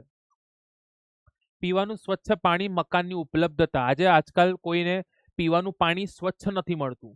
મકાનની ઉપલબ્ધતા, લોકો કેવા કેવા વસવાટોમાં વસી રહ્યા છે, તો એની ચર્ચાઓ અહીંયા કરેલી છે, જે તમે જોઈ શકો છો. ટકાઓ બી લખેલા છે કે 63.3% લોકોને નળ દ્વારા શુદ્ધિકરણનું, 8.67% નળ દ્વારા ન કરેલ, અને 26% અન્ય, જેમાં કુવા, ટ્યુબવેલ, ઝરણા, તળાવથી પ્રાપ્ત થાય છે. રહેઠાણ મનુષ્યની પ્રાથમિક જરૂરિયાતો છે. વિકસતા દેશોમાં રહેઠાણની તંગી તો બહુ છે. તમે મુંબઈ જેવા શહેરમાં જોઈ લો, બરાબર છે, કોલકાતા જોઈ લો, તમે દિલ્હીમાં જોઈ લો, તો આ બધા દેશો એવા, સોરી, શહેર એવા છે કે જેમાં રહેઠાણો તમે જોશો ને, તમે એવું લાગશે કે આ લોકો આવા જગ્યા પર બી રહી રહ્યા છે. તો આપણા દેશમાં આ પરિસ્થિતિ કથળતી છે. અર્ધ બેરોજગાર. જો અર્ધ બેરોજગારનો મતલબ શું કહેવાય? ખાસો બધું કહેવાય. અર્ધ બેરોજગારનો મતલબ એન્જિનિયર થયેલા વ્યક્તિને ગેરેજમાં નોકરી કરવી પડે. ઉદાહરણ તરીકે એની ડિગ્રી છે એન્જિનિયરિંગની છે, પણ એને કામ તો ગેરેજમાં કરવું પડે છે. પછી બીજું કહી શકાય, કોઈ વ્યક્તિ કહે છે હું 8 કલાક કામ કરી શકું. કેટલા? 8 કલાક. પણ એને 4 કે 5 કલાક કામ મળી રહે એટલું જ મળે છે. તે કેપેસિટી તો 8 કલાકની ધરાવે છે, પણ સામે એને કામ તો 4 કે 5 કલાકનું મળે છે. પછી મોસમી બેરોજગારી. પેલો ખેડૂત આખા વર્ષ એમાં ખેતી કરી શકે છે, પણ એના ત્યાં સિંચાઈની સુવિધા ન હોવાથી એ વરસાદની ખેતી છે, એના કારણે 3 કે 4 મહિના જ ખેતી કરવા માટે સક્ષમ છે. હા, સક્ષમ તો એ 12 મહિના જ છે, પણ આ બધી વસ્તુના કારણે. તો કોઈ એક ફેક્ટરીમાં કારીગરને માત્ર 4 કલાકનું કામ મળે તો તે અર્ધ બેરોજગાર કહેવાય, જ્યારે ખરેખર 8 કલાક કામ કરી શકે છે. ગ્રામીણ વિસ્તારમાં જોઈએ તો ખેત મજૂરો માત્ર પાકની વાવણી કે પાકની કાપણીના સમયે જ કામ મળે છે, બાકીના સમયે કામ વગર રહેવું પડે છે. કેમ? કારણ કે તેમના ત્યાં સિંચાઈની સુવિધા નથી, જેને અર્ધ બેરોજગારી સ્થિતિ કહેવાય છે. શહેરોમાં કેટલી વ્યક્તિ ઊંચી લાયકાત ધરાવતા હોય, પરંતુ તેમની ઉતરતી કક્ષાનું કામ કરવું પડે છે. ઉદાહરણ તરીકે એન્જિનિયર થયેલા વ્યક્તિને, બરાબર, એન્જિનિયર થયેલા વ્યક્તિને ક્યાં કામ કરવું પડે છે? તો કે ગેરેજમાં નોકરી કરવી પડે. સીએ મેળવેલ વ્યક્તિને ક્લાર્ક તરીકે કામ કરવું પડે, બરાબર છે. ચક્રીય બેરોજગારી. ચક્રીય એટલે શું? મંદીના કારણે મોટા ભાગે તેજી, મંદી. હા, તેજીમાં રોજગારી વધે છે, પણ મંદીમાં રોજગારી ઘટે છે. તો ચક્રીય, એક વસ્તુ કહું, શોર્ટમાં સમજાઈશ. મંદીમાં શું હોય છે? નાણાંનો પુરવઠો ઓછો હોય છે. નાણાંનો પુરવઠો શું હોય છે? ઓછો. હવે નાણાંનો પુરવઠો ઓછો હોય છે, જેના કારણે લોકોની જે ખરીદ શક્તિ છે ને, એ ઘટી જાય છે. ખરીદ શક્તિ ઘટે છે. ખરીદ શક્તિ ઘટે છે તો માંગ ઘટે છે. માંગ ઘટે છે તો વેચાણ ઘટે છે. વેચાણ ઘટે છે તો ઉત્પાદન ઘટે છે. અને ઉત્પાદન ઘટે તો સીધું કહું કે પેલા 100 એકમ ઉત્પાદન કરતા હતા, અને 100 એકમ ઉત્પાદન કરવા માટે આપણે 50 જણાને પાલવતા હતા, એટલે 50 શ્રમિકોને આપણે સેલરી આપતા હતા. આ 50 શ્રમિકો ભેગા મળીને 100 એકમ ઉત્પાદન કરતા હતા, એ લોકોને આપણે સેલરી બી આપતા હતા. પણ હવે વેચાણ ઘટતા ઉત્પાદન ઘટાડવું પડશે. ખાલી ખાલી ઉત્પાદન કરીને આપણે શું આપણા ઘરમાં સંગ્રહ કરવાના છે? તો કે ના. તો પેલા ઉદાહરણ તરીકે 50 એકમ ઉત્પાદન કરવું પડે, તો હવે બીજા 25 શ્રમિકોને આપણે શું કરશું? તો કાઢી મૂકશું, કારણ કે મંદી છે. તો એને ચક્રીય બેરોજગારી કહેવાય. હા, તેજી આવશે તો પાછું ઉત્પાદન વધશે તો પાછા રાખીશું, પછી મંદી આવશે પાછા કાઢશું. એમાં કંપનીનો, એમાં આ કેટલા માટે નથી? કારણ કે ઉત્પાદન નહીં થતું, વેચાણ નહીં થતું, પ્રોફિટ નહીં થતો, તો એ પોતાના ખિસ્સામાંથી થોડી સેલરી આપવાની છે. જે વેચાણ થશે, પૈસા આવશે, એમાંથી સેલરી આપશે ને. તો આ સ્થિતિ જોઈ શકો છો. ધીસ ઇઝ ધ ચક્રીય બેરોજગારી, બરાબર છે. ચક્રીય બેરોજગારીનો ખ્યાલ આ છે. મહામંદી આવી તે આ બી જરા ખાસ યાદ રાખજો, 1929 અને 30માં. અને કોમેન્ટ સેક્શનમાં ખાસ જણાવજો કે સર 2-2 માર્ક્સના બધા જ સરસ રીતે ખબર પડી છે. હું તમને રિક્વેસ્ટ કરું છું બેટા, જેથી મને ખ્યાલ આવે કે યસ, મારા વિડીયોઝ એક પ્રોડક્ટિવ છે, કે યસ આઉટપુટ મળી રહ્યું છે મને, કારણ કે ખરેખર બહુ જ મહેનત જાય છે, બરાબર છે. તો જરા કહી દેજો કે સર જોરદાર ખબર પડી રહી છે, સર બેસ્ટ સર, ખરેખર બધા ટોપિક ક્લિયર થઈ રહ્યા છે. પણ ગ્રામ જ્યોતિ યોજના, આ તો આપણે હમણાં સમજ્યા હતા, દીનદયાળ ઉપાધ્યાય પ્રીવિયસ વિડીયોમાં, દીનદયાળ ઉપાધ્યાય ગ્રામ જ્યોતિ યોજના. Okay okay okay. આપણા દેશમાં 2 પ્રકારની ઉત્પાદન પદ્ધતિ જોવા મળે છે, શ્રમ પ્રધાન અને મૂડી પ્રધાન. શ્રમ પ્રધાન અને મૂડી પ્રધાન શ્રમ એટલે જ્યાં શ્રમિકો દ્વારા ઉત્પાદન થાય, અને મૂડી પ્રધાન એટલે યંત્રો અને ઓટોમેટિક મશીન્સ દ્વારા ઉત્પાદન થાય. મશીન યંત્રો ખોટા છે ના, પણ જે યંત્રો મશીન શ્રમિકોની જગ્યા લઈ લે એવા મશીન કામના નથી. ધારો કે લાવો ને લેપટોપ લાવો, કોમ્પ્યુટર એક મશીન છે, પણ મને કોમ્પ્યુટર એ માણસ વગર અધૂરું છે. જ્યાં સુધી માણસ એ કોમ્પ્યુટર પર નહીં બેસે ત્યાં સુધી કોમ્પ્યુટર કામ નહીં આપે. પણ એવું મશીન કામનું નહીં કે જે મશીન ડાયરેક્ટ આવું ટપ કરો પેલું ચાલુ થઈ જાય. એવા મશીન રોજગારી છીનવી લે શ્રમિકોની. એટલે કે છે યંત્રો વસાવો, મશીનો વસાવો, પણ સાદા, કે જેમાં શ્રમિકો પણ જોઈતા હોય. બરાબર છે. તો કે છે કે ભારતમાં શ્રમ પ્રધાન ઉત્પાદન પદ્ધતિ કેમ વધારે અનુકૂળ છે? તો લખવાનું છે કે ભારતમાં શ્રમનો પુરવઠો સૌથી વધારે છે. યાદ રાખજો, શ્રમનો પુરવઠો એટલે કામ માંગનારાઓની સંખ્યા. ઇકોનોમિક્સમાં એવું જ કહેશે, શ્રમનો પુરવઠો. આપણા દેશમાં શ્રમની માંગ કરતા શ્રમનો પુરવઠો વધારે છે. સર એટલે ખબર ના પડી. શ્રમની માંગ એટલે ઉદાહરણ તરીકે આપણા દેશમાં 100 એન્જિનિયર જોઈએ છે. 100 એન્જિનિયર જોઈએ છે. કેટલા એન્જિનિયર જોઈએ છે? 100 એન્જિનિયર જોઈએ છે. અને સામે 1000 લોકો એન્જિનિયરની ડિગ્રી લઈને બેસેલા છે. તમે લોકો આમાંથી માંગ કેટલી છે? આપણા દેશમાં કેટલા એન્જિનિયર જોઈએ છે? કેટલા એન્જિનિયર જોઈએ છે? 100. અને સામે કેટલા એન્જિનિયરની ડિગ્રી લઈને બેહેલા છે? 1000. તો માંગ કેટલી છે? જોઈએ છે કેટલા? 100. અને પુરવઠો કેટલા લોકોનો છે? 1000. એટલે શ્રમની માંગ 100 અને પુરવઠો કેટલો છે? 1000 નો.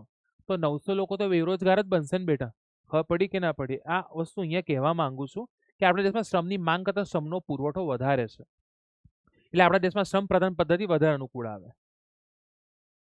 સંપૂર્ણ બેરોજગારી એટલે એવી બેરોજગારી બિલકુલ જ કામ નહીં મળતું એને, બિલકુલ કામ જ નહીં મળતું એને કહેવાય સંપૂર્ણ બેરોજગારી. વ્યક્તિની જરૂરી લાયકાત ધરાવતો છતાં એને બિલકુલ રોજગારી પ્રાપ્ત ન થતી હોય એને ખુલ્લા બેરોજગારી કહેવાય. આ ટીક કરજો. 15 થી 25 વર્ષના યુવાનમાં આ મોટા ભાગે જોવા મળે છે. પૂછાશે કે સંપૂર્ણ બેરોજગારી ક્યાં જોવા મળે છે? કે 15 થી 25. અને બસ પતી ગયું. રાષ્ટ્ર સમિતિ આપેલા બેરોજગારીના 4 માપદંડો સમય, આવક, સંમતિ, ઉત્પાદકતા. જો ઉપરથી સમજાઈ દઉં. સમય એટલે શું? કે પેલું કહેવાય છે કે અઠવાડિયામાં, બરાબર છે, અઠવાડિયામાં ક્યાં ગયું?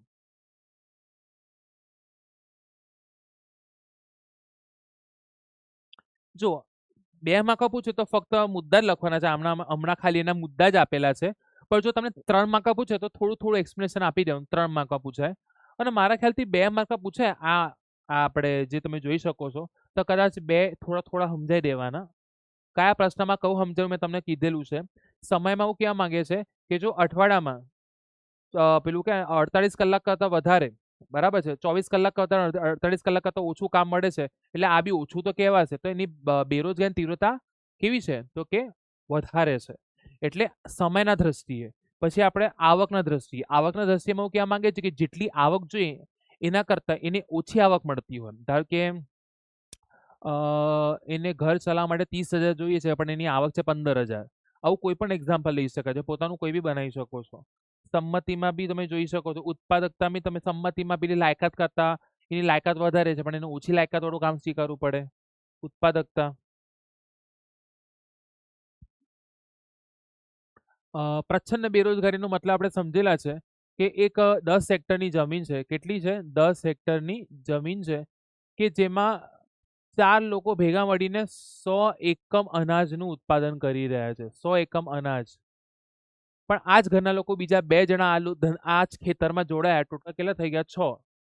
છતાં બી ઉત્પાદન 4 હતા ત્યારે બી 100 એકમનું અનાજનું ઉત્પાદન થતું હતું. બીજા 6 જણા થઈ ગયા તો બી 100 એકમનું અનાજનું થાય છે. તો એડ થયા 2 છતાં ઉત્પાદન 100 થાય છે. આની કેપેસિટી છે કેટલી? 100. તમે એક દુકાનમાં, એક ઉદાહરણ લઈએ આપણે. એક દુકાન છે, એક દુકાનમાં એક જણ બેસે છે, દુકાન હેન્ડલ કરે છે, જે સારી રીતે આખું દુકાન સંભાળી લે છે. હવે એ દુકાનમાં બીજા 5-6 જણા બી જોડાશે તો દુકાનનું સેલિંગ વધી જવાનું છે? ઓબ્વિયસલી ના. કે દુકાનમાં એક દુકાન હેન્ડલ કરવા માટે કેટલા લોકો છે? તો એક તે બેસેલો છે. હવે એક દુકાનમાં એક જણાના 100 કે 400 લોકો રોકાશે તો સેલિંગ વધી જશે એવું નથી હોતું. ખબર પડી ગઈ? ખેતી છે તો 10 ખેતર મજૂરની જરૂર હોય. આ એક્ઝામ્પલ બી જોઈ લે શું કહેવા માંગે છે. ખેતી છે તો 10 ખેત મજૂરની જરૂર હોય અને ત્યાં 20 ખેત મજૂર હોય કરતા હોય તો આ બેરોજગારી પ્રચ્છન્ન બેરોજગારી છે. હવે જો એ 20 શ્રમિકોમાંથી 10 શ્રમિકોને હટાવી દેવામાં આવે તો ઉત્પાદનમાં કોઈ ફેર નહીં થાય, કારણ કે 4 જણા ભેગા મળીને ઓલરેડી 100 એકરનું અનાજનું ઉત્પાદન તો કરતા હતા. 6 જણા છે તો 100 થાય છે, મતલબ પેલા 2 જણા દેખીતે જ કામ કરતા દેખાય છે, ફાળો જરા બી નથી. પ્રધાનમંત્રી કૃષિ સિંચાઈ યોજના 1 જુલાઈ 2015 માં ની સ્થાપના થઈ હતી. હર ખેત કો પાણી આ સૂત્ર છે, આટલું લખીને એન્ડ કરી દેવાનું છે. ઓકે, 1 જુલાઈ 2015 હર ખેત કો પાણી. ઘર્ષણજનક બેરોજગારી બહુ બેસ્ટ છે. જૂની ટેકનોલોજીના સ્થાને નવી ટેકનોલોજી આવતા જૂની ટેકનોલોજીમાં રોકાયેલા કામદારો બેરોજગાર બને છે તો એને કહેવાય છે ઘર્ષણજનક બેરોજગારી. આ અર્થ લખી શકાય, અરે ઉડે ચાલશે, એવું બોલતા જ નહીં. જૂની ટેકનોલોજીના સ્થાને નવી ટેકનોલોજી આવતા જૂની ટેકનોલોજીમાં રોકાયેલા શ્રમિકો, આવું બી લખી શકાય, નવી ટેકનોલોજી આવતા જૂની ટેકનોલોજીમાં રોકાયેલા શ્રમિકો બેરોજગાર બને છે તો એને ઘર્ષણજનક બેરોજગાર કહેવાય. ટાઈપિસ્ટ આવતા, કોમ્પ્યુટર આવતા ટાઈપરાઇટર વાળો બેરોજગાર બન્યો. રિક્ષા આવતા ઘોડાગાડી વાળો બેરોજગાર બન્યો. સ્માર્ટ મોબાઈલ ફોન આવતા સાદા મોબાઈલ ફોન બનાવતા કામદારો બેરોજગાર બન્યા. પણ આ ટૂંકા ગાળાની છે, કારણ કે એ જ સાદા મોબાઈલ બનાવતો કામદાર સ્માર્ટફોન કેવી રીતે બનાવો એની ટ્રેનિંગ લઈ લે તો એ પાછી પોતાની રોજગારી મેળવી શકે છે. બરાબર છે. તો આ ટાઈપરાઇટર મશીન હતા તેના સ્થાને કોમ્પ્યુટર હતા, ટાઈપરાઇટર મશીન ઉત્પાદન એકો બંધ થઈ ગયા. બરાબર છે. આ બધું તો એક્ઝામ્પલ આરામથી લખી શકો છો. નરેગા અને મનરેગા. નરેગા થઈ હતી 2005 માં, મનરેગા હતી 2009 માં. બરાબર છે. તો ભાઈ મનરેગાનું હવે કંઈક એવું નામ છે, પૂજ્ય બાપુ ગ્રામીણ રોજગાર ગેરંટી યોજના. એનું નામ હમણાં આવું કંઈક મેં પેપરમાં જોયું હતું. મેં પેપરમાં આ નામ સાંભળ્યું છે, તમે બધા ગૂગલ કર્યું છે, મને બધાને ખબર છે, પણ આનું નામ એકચ્યુઅલી એવું છે, પૂજ્ય બાપુ ગ્રામીણ રોજગાર ગેરંટી યોજના. એનું હાલમાં નામ એવું છે. નરેગા 2 ઓક્ટોબર 2009માં મનરેગા કરવામાં આવ્યું હતું અને ગામડામાં ઓછામાં ઓછા એક સભ્યને 100 દિવસની રોજગારી આપવાની બાહેધરી આપવામાં આવે છે. 1/3 સ્ત્રીઓ માટે અનામત રાખવામાં આવે છે અને 2 ફેબ્રુઆરી તો રોજગાર દિવસ બી જાહેર કરેલ છે. અહીંયા આપેલું હશે, હા જો 2 ફેબ્રુઆરી રોજગાર દિવસ જાહેર કરેલો છે. ઓકે, ચલો. ભારતમાં બેરોજગારીની સમસ્યા માટે બચત અને મૂડીરોકાણનો નીચો દર કેમ જવાબદાર છે? હા, કારણ કે આપણા દેશમાં કમાનારા ઓછા છે અને ખાનારા વધારે છે. ઉદાહરણ તરીકે ઘરમાં 10 જણા છે પણ 2 જણા કમાનાર છે. એનો મતલબ શું કે પેલા 2 જણા વધારે કમાવે છે છતાં બી એ લોકોનો જે પૈસો છે એ લોકોના નિભાવવા પાછળ જ ખર્ચાઈ જાય છે. એટલે બચત થતી નથી અને બચત નહીં થતી જેથી મૂડીરોકાણ નહીં થતા અને મૂડીરોકાણ નહીં થતા તો ઉદ્યોગો નહીં સ્થાપાતા. એટલે ઉદ્યોગો નહીં સ્થાપાતા તો કામ નથી મળતું. એટલે ડાયરેક્ટલી ઇનડાયરેક્ટલી આ બધી વસ્તુ વસ્તીને કનેક્ટેડ છે. નીચી માથાડી આવક મેં તમને હમણાં જ કીધું કે ઘરમાં 10 જણા છે પણ એમાંથી કમાવે છે કેટલા? 2 જણા કમાવે છે. હવે પેલા 2 જણા વધારે કમાતા બી હશે ને તો આ 2 જણાની ઇન્કમ 10 જણાના નિભાવવા પાછળ જ ખર્ચાઈ જશે, એ લોકોના પાલન પોષણ શિક્ષણ આરોગ્ય પાછળ. એટલે વધતું શું હશે? કશું જ નહીં. તો વસ્તીને નિભાવવા પાછળ ખર્ચને કારણે બચત મૂડીરોકાણ દર નીચો રહે છે. ઉદ્યોગ ક્ષેત્રે મૂડીરોકાણ દર નીચો હોવાથી પૂરતા પ્રમાણ રોજગાર બી પ્રાપ્ત થતી નથી, કારણ કે મૂડીરોકાણ નહીં થાય, ઇન્વેસ્ટમેન્ટ નહીં થાય તો કેવી રીતે થશે? તો આ બધી વસ્તુ બી પ્રોબ્લેમ આવે છે બેરોજગારીમાં. ખેતીના આધુનિકીકરણમાં ઉદ્યોગો કેવી રીતે ઉપયોગી છે? હા, ઉદ્યોગો તો ઇમ્પોર્ટન્ટ છે, કારણ કે ખેતી અને ઉદ્યોગ એ એક સિક્કાની 2 બાજુઓ છે. આપણે ભણ્યા છે, તમે ભણેલા છો કે જો અહીંયા મેં લખું છું ખેતી, અહીંયા લખું છું મેં ઉદ્યોગ. હવે ખેતી કે છે, ઉદ્યોગ તારા ઉદ્યોગમાં જે કાચો માલ આવે છે એ મેં આપું છું તને. ઉદાહરણ તરીકે તેલ બનાવતો ઉદ્યોગ હોય તો તેલ બી તારા ખેતરમાં ઉગે છે. પછી ખાંડ બનાવતી મિલો તો શેરડી મારા તરફથી આવે છે. કાપડ બનાવતી મિલો રૂ તો મારા ખેતરમાંથી આવે છે. ઉદ્યોગ એ છે ચૂપચાપ બેસ ખેતી, તું કઈ નવાઈ નહીં કરતો. તારા ખેતરમાં જે ટ્રેક્ટર આવે છે ને એ મારા ઉદ્યોગોમાં બને છે. રાસાયણિક ખાતર મારા ઉદ્યોગોમાં બને છે. જંતુનાશક દવા બી મેં જ બનાવું છું. એનો મતલબ શું થયો ખબર બેટા?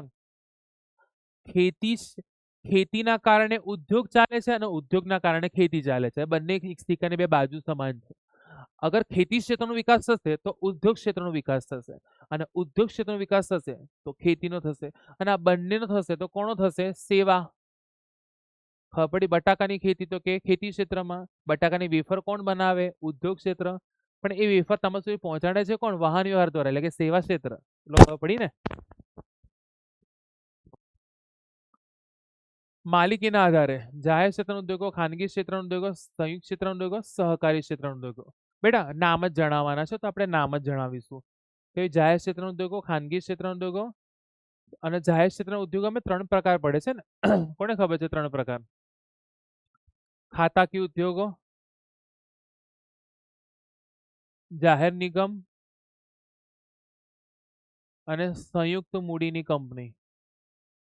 લખી દેવાનું.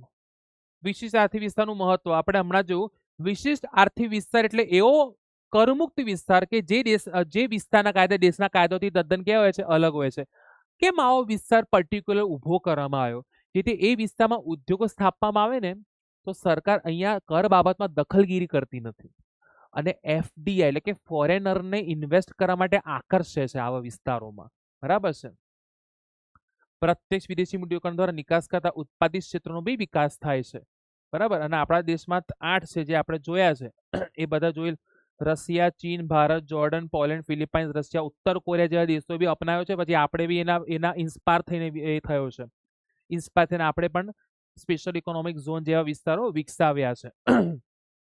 યાદ રાખજો, સ્પેશિયલ ઇકોનોમિક ઝોન 1 એપ્રિલ 2000 થી શરૂ થઈ હતી.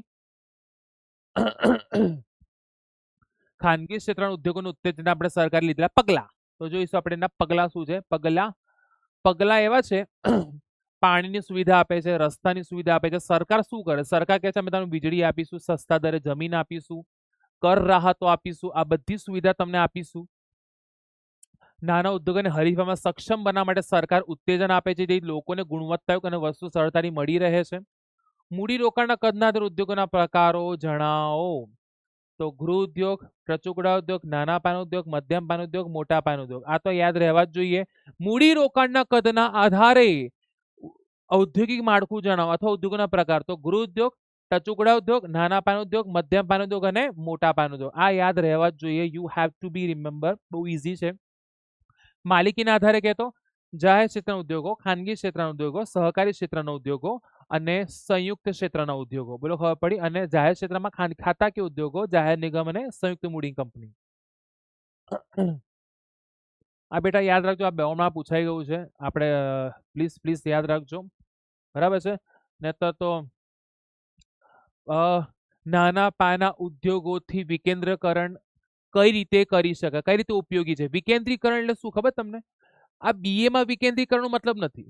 ઉદાહરણ કે હવે કેન્દ્રીકરણનો મતલબ તમને કહું. કેન્દ્રીકરણ હા, પણ ઇકોનોમિક્સની દ્રષ્ટિએ. હવે મોટા ઉદ્યોગોમાં પૈસા મોટા લાગે. જો કેન્દ્રીકરણ અને વિકેન્દ્રીકરણ. જો મારી વાત સાંભળો. મોટા ઉદ્યોગો અને નાના ઉદ્યોગો. મોટા ઉદ્યોગોમાં મૂડીરોકાણ કેવું જોઈએ? વધારે જોઈએ. નાના ઉદ્યોગોમાં મૂડીરોકાણ કેવું જોઈએ? ઓછું જોઈએ. ઓકે, મૂડીરોકાણ ઓછું જોઈએ. હવે આ કેસમાં શું થઈ જાય? મોટા ઉદ્યોગમાં જે પૈસા વધારે જોઈએ એ મોટા ભાગે ધનિક વર્ગ જ આપી શકે છે, ઓછા લોકો છે. અને નાના ઉદ્યોગોમાં જે ઓછું મૂડીરોકાણ જોઈએ છે તે મોસ્ટલી બધા જ આપી શકે છે, મધ્યમ વર્ગના બી, ઊંચા વર્ગના બી. અને બરાબર છે. તો કહેવા માંગે છે કે મોટા ઉદ્યોગો એ મોટા મૂડીરોકાણ ધરાવતા હોવાથી મોટા ભાગે ધનિક વર્ગ દ્વારા શરૂ કરવામાં આવે છે. એટલે અમુક એટલે કેન્દ્રીકરણ જોવા મળે છે. ત્યારે નાના ઉદ્યોગોમાં ઓછું મૂડીરોકાણ હોવાથી મોસ્ટલી બધા જ એને ચાલુ કરી શકે છે, બધા જ. વિકેન્દ્રીકરણ એટલે એવું કહેવા માંગે છે, જુઓ તો મોટા પાયાના ઉદ્યોગો ધનિક વર્ગ દ્વારા ચલાવવામાં આવે છે. ઓકે, તેથી સંપત્તિનું કેન્દ્રીકરણ એટલે એક જ વ્યક્તિ પાસે સંપત્તિ રહેશે. એટલે કે મોટા ઉદ્યોગોનો ફાયદો અમુક લોકોને જ મળશે. એનું કારણ શું છે? મોટા ઉદ્યોગોમાં પૈસા મોટા જોઈએ અને આ મોટા પૈસા ધનિક વર્ગ પાસે જ હોય છે. એટલે ધનિક વર્ગ જ મોટા ઉદ્યોગોનો ફાયદો થશે. એટલે બધા સંપત્તિ, બધા પૈસા પેલા પાસે જ જશે. કોણ પેલો? એટલે ધનિક વર્ગ. જ્યારે નાના પાયામાં મૂડીરોકાણ ઓછું હોવાથી અનેક લોકો ઉદ્યોગો ચલાવે છે, એટલે બધાનો ફાયદો થશે. બધાને, કારણ કે નાના પાયાના ઉદ્યોગોમાં મૂડીરોકાણ ઓછું જોઈએ અને ઓછું મૂડીરોકાણથી બધા જ એ ખોલી શકે છે. એટલે ફાયદો વિકેન્દ્રીકરણનો વિકેન્દ્રીકરણ એટલે નાના પાયાના ઉદ્યોગોનો ફાયદો બધાને થશે. બીકોઝ નાના પાયાના ઉદ્યોગમાં મૂડીરોકાણ ઓછું જોઈએ અને આ ઓછું મૂડીરોકાણ બધા જ કરી શકે છે. એટલે ફાયદો બી બધાને થાય, બધા. પણ મોટા ઉદ્યોગોમાં મૂડીરોકાણ ઊંચું હોવાથી ફાયદો અમુક લોકોને મળે. એનું કારણ છે મોટા ઉદ્યોગોમાં જે ઊંચું મૂડીરોકાણ છે તે ઊંચું મૂડીરોકાણ ધનિક વર્ગ જ કાઢી શકે છે અને ધનિક વર્ગ ઓછા છે, જેના કારણે એ જે સંપત્તિ છે નાણાંનું કેન્દ્રીકરણ જોવા મળે છે. નાના પાયાના ઉદ્યોગોમાં વિકેન્દ્રીકરણ જોવા મળે છે. અનેક લોકોના હાથમાં સંપત્તિ થાય છે. નાના પાયાના ઉદ્યોગો 25 લાખથી વધુ પરંતુ 5 કરોડથી ઓછું મૂડીરોકાણ હોય, જે આપણે કાલે જોયું છે નાના પાયાના ઉદ્યોગોમાં. નાના પાયા ઉદ્યોગો શ્રમ પ્રધાન ઉત્પાદન પદ્ધતિ અપનાવે છે. નાના પાયાના ઉદ્યોગો મોટા ઉદ્યોગોને સહાયક પણ બને છે. આ તો બધાને જ ખબર છે કે નાના પાયાના ઉદ્યોગો મોટા ઉદ્યોગોને સહાયક કેવી રીતે બને છે? કારણ કે નાના ઉદ્યોગમાં જે વસ્તુ બને છે એ મોટા ઉદ્યોગો માટે કાચા માલ સ્વરૂપ સમાન છે, એટલે થોડું મદદરૂપ થાય. કે મને કહો, વપરાશ એટલે તૈયાર વસ્તુ, ઓજારો બધા બનાવવા, વાહનોનું સમારકામ. તો ઓજારો જે છે એ મોટા મોટા કંપનીમાં મોટા મોટા મશીન્સ અથવા કોઈ મોટર અથવા ટેમ્પો બનાવવા માટે ઉપયોગી હોય છે. તો ઓજારો નાના પાયાના ઉદ્યોગો બનાવે છે. જે ઓજારો મોટા ઉદ્યોગોમાં મોટી મોટી કાર છે, ટેમ્પો છે, ટ્રક છે બનાવવા માટે ઉપયોગી નીવડે છે. ઉત્પાદિત વસ્તુના સ્વરૂપના આધારે ઉદ્યોગોના પ્રકારો જણાવો. તો વપરાશી વસ્તુના ઉદ્યોગો થોડા થોડા સમજાવી દેવાના 2 માર્ક્સમાં હોય તો. વપરાશી એટલે તૈયાર વસ્તુ, સર એટલે બિસ્કિટ. તૈયાર કપડા, ધારો કે બિસ્કિટ લાયા, ડાયરેક્ટ ખાઈ લીધું. કપડા ડાયરેક્ટ પહેરી લીધા, જેનો પ્રત્યક્ષ વપરાશ છે, તમે ડાયરેક્ટ એનો ઉપયોગ જ કરવાનો છો. અને અર્ધ તૈયારી વસ્તુ છે જેનો ઉપયોગ બીજી વસ્તુ બનાવવા માટે થશે. એક્ઝામ્પલ લઈએ આપણે.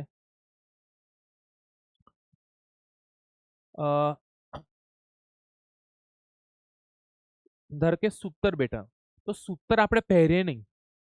સૂતર પહેરીશું આપણે નહીં, પણ સૂતરથી મતલબ કપડાં પહેરીશું કે હા, તો સૂતર અર્ધ તૈયાર માલ છે.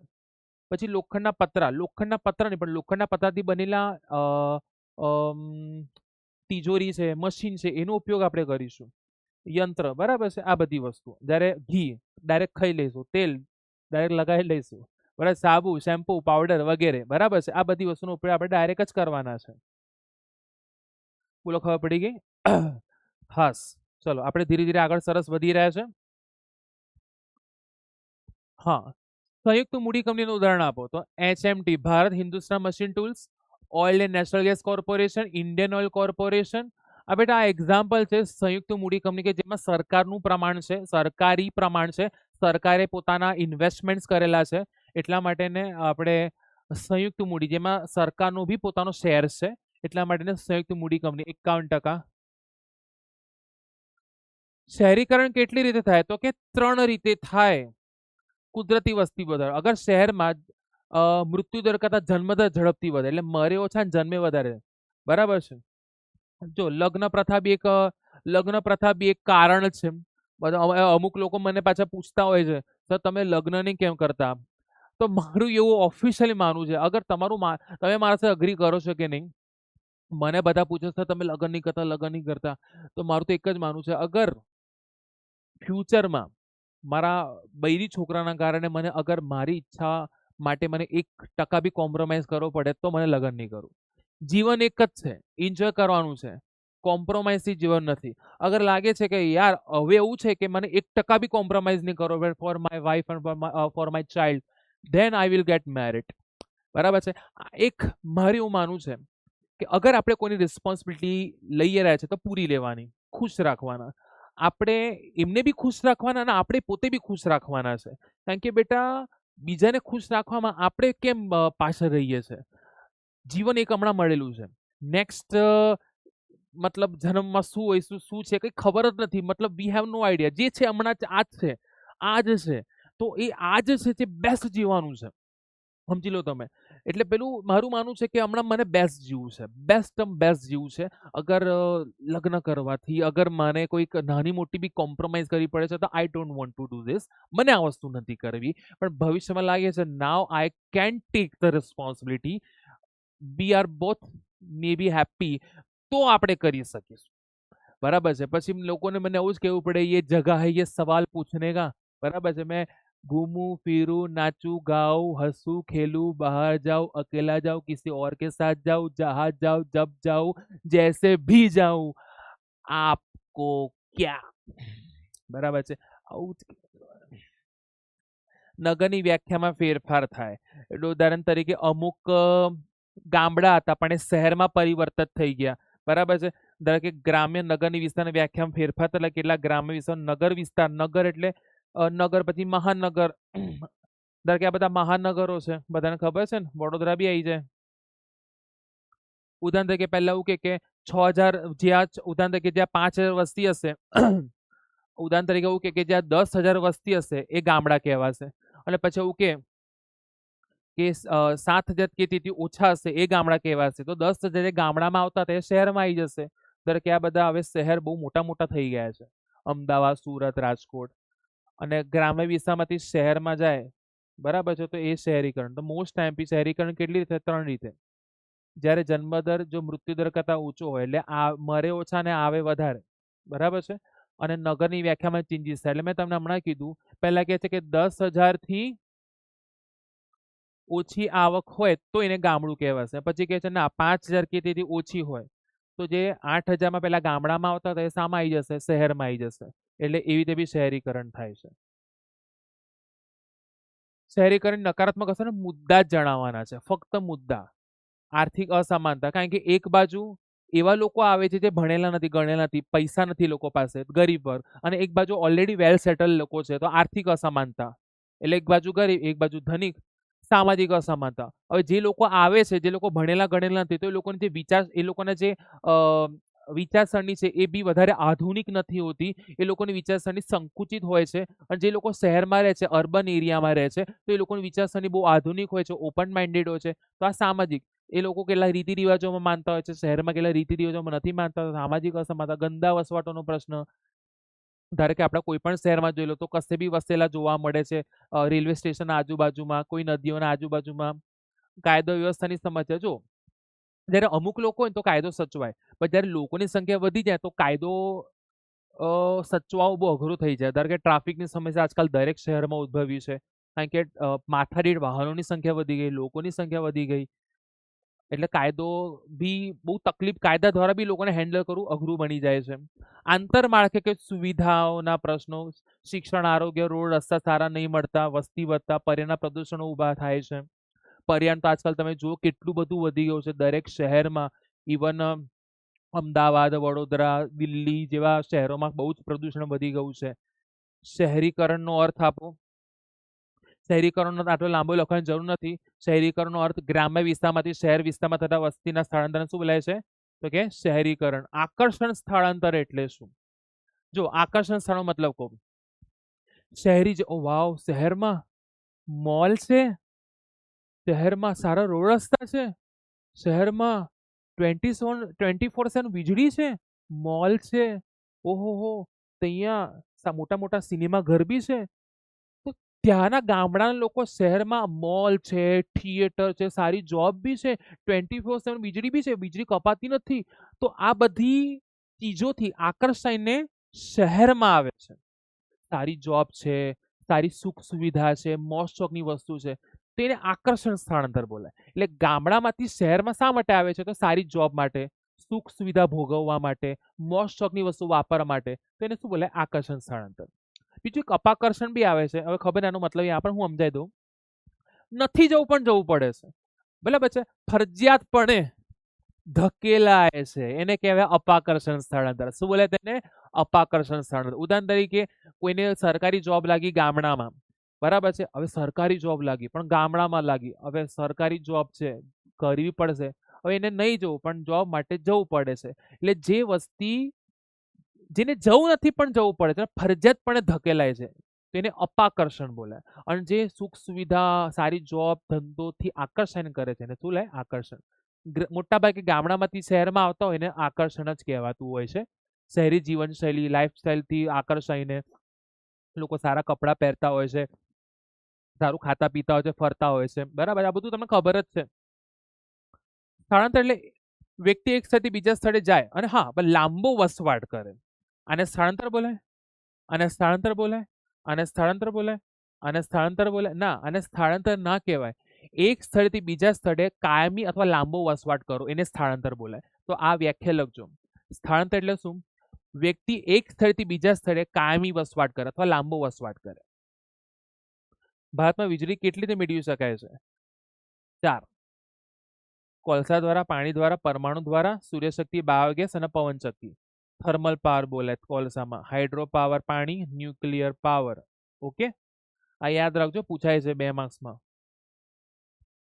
માનવ મૂડીરોકાણનો અર્થ આપણે પ્રીવિયસ વિડીયોમાં જ જોયો કે દેશની સરકાર આપણા દેશના શ્રમિકોને શિક્ષિત કરે છે, હોશિયાર બનાવે છે, ટ્રેનિંગ આપે છે. કેમ? કારણ કે એ લોકોને ટ્રેનિંગ આપવાથી આપણા દેશનું ઉત્પાદન વધશે, ટેકનોલોજી આગળ જશે, પ્રોડક્ટિવિટી વધશે. જેટલી શારીરિક અને માનસિક શક્તિ અને વિકાસ માટે જે મૂડીરોકાણ કરવામાં આવે છે, નોટ ડાઉન. મને એવું લાગે છે કે આ વ્યાખ્યા પૂછાશે તો પ્લીઝ જરા યાદ રાખી લેજો. માનવ મૂડીરોકાણનો અગર પૂછાશે તો મોટા ભાગના લોકો લખતા નથી, સો બી કેરફુલ. માનવ મૂડીરોકાણનો અર્થ કરી નાખજો.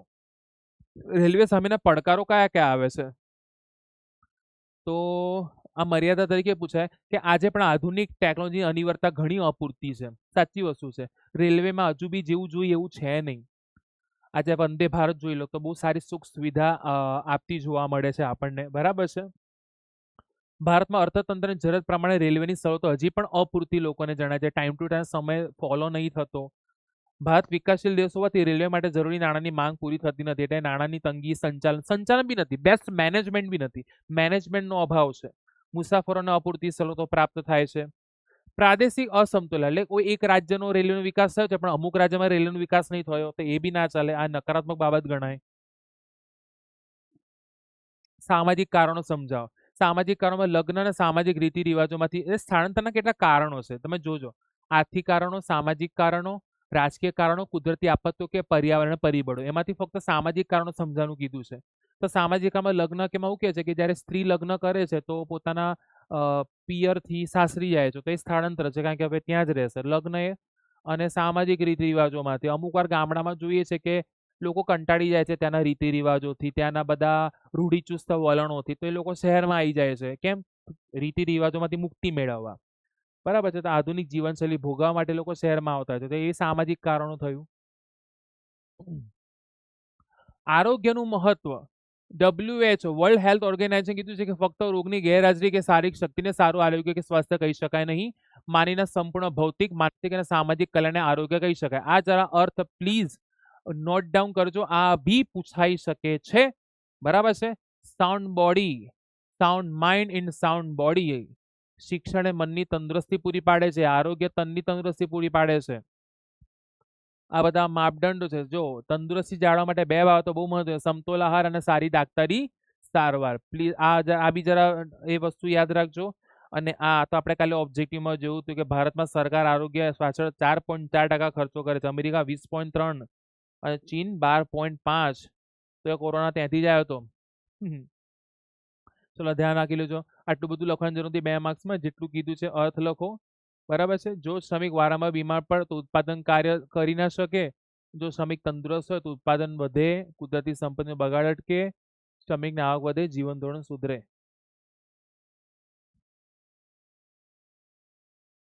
સરકાર આરોગ્યની, ચલો અગ્નિ અસ્ત્રનો ઉપયોગ.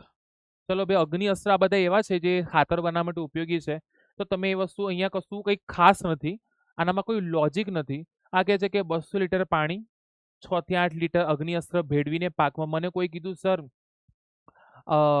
કૃષિને કોઈ કૃષિને લગતો કોઈ વિષય નથી, પણ મારા ખ્યાલથી છે, કૃષિ વિશ્વવિદ્યાલયો બી છે, તો અહીંયા આવા સબ્જેક્ટ નાખી શકે છે. ત્યાં એકચ્યુઅલી ખેડૂત કેવી રીતે બની શકાય અથવા કોઈ ખેડૂતે ખેતી કેવી રીતે સારી કરી શકાય તેના વિશે બધા સબ્જેક્ટો છે. એના માટે એને ઇકોનોમિક્સની જરૂર નથી. છંટકાવ કરવાથી તે પાકમાં રહેલા કીટકો, ઈયળો, વીજ જંતુઓ, અમુક પ્રકારની ફૂગ ઉધઈથી નિયંત્રણ કરી શકાય.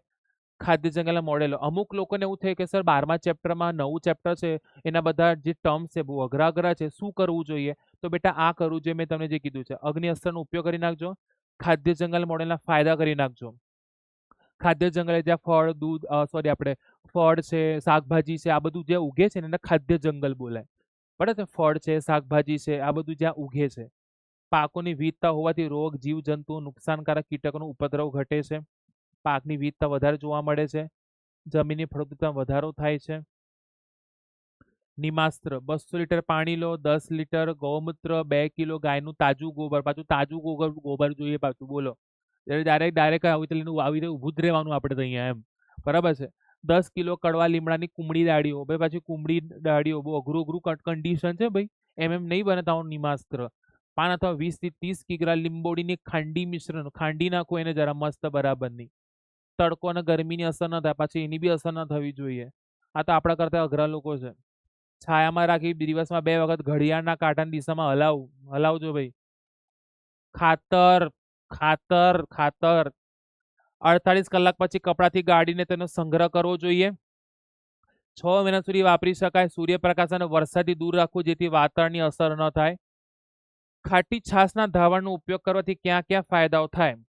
200 લીટર પાણી લો. હા, અમુક લોકો નાખે છે. ઇવન અમે પણ પ્લાન્ટિંગમાં ખાટી છાશનું દ્રાવણ નાખીએ છીએ. એનું અસર શું થાય છે એનું ટેકનિકલ રીઝન એટલું ખબર નથી, because I don't have a knowledge of science. But એનાથી કંઈક ખટાશથી કંઈક એનું સારું ઉત્પાદકતા વધે કોઈ પણ પ્લાન્ટની. 5 લીટર દેશી ગાયના દૂધનું 3 દિવસ જૂની ખાટી છાશ ભેળવી મિશ્રણ તૈયાર કરવું. એનાથી ફૂગ હટે, જીવાણુ, જંતુ, વિષાણુનું નિયંત્રણ બી થઈ શકે છે. ઓકે, હવે મેં તમને એક જ વસ્તુ કહીશું તો કે થેન્ક યુ સો મચ. બરાબર છે, થેન્ક યુ સો મચ. આજે આપણો સેક્શન સી પતેલો છે, જે પૂછાય છે 24 માર્ક્સમાં. 12 પ્રશ્ન આવશે, એકચ્યુઅલી આવશે 16, પણ તમે લખવાના છે કેટલા? 12. કોમેન્ટ સેક્શનમાં બેટા પ્લીઝ જણાવજો કે ભાઈ સર બધા પ્રશ્ન ખબર પડી છે, એક્ઝામ્પલ સાથે ખબર પડી છે. If you have any doubt તો ડ્રોપ યોર ડાઉટ, કાં તો તમે લખી રાખજો. આપણે લાઈવ થવાના છે થોડા સમયમાં, ડોન્ટ વરી. આપણે આગળ એને સોર્ટ આઉટ કરી દેવાના છે. ઓકે, તો કોમેન્ટ સેક્શનમાં જણાવજો અગેન કે સર બહુ મજા આવી ગઈ, બધા 2-2 માર્ક્સના ખબર પડી ગઈ. આ જેટલા બી 12મા ચેપ્ટરમાં જણાયા છે એ તમે કરી નાખવાના છે. એ મોસ્ટ આઈએમપી છે. ઓકે, તો મળીએ છે આપણે. બાય. જતા જતા એક સરસ મજાનું સોંગ કહીશ કે ભાઈ, जिसका मुझे था इंतजार, जिसके लिए दिल था बेकरार, वो घड़ी आने वाली है.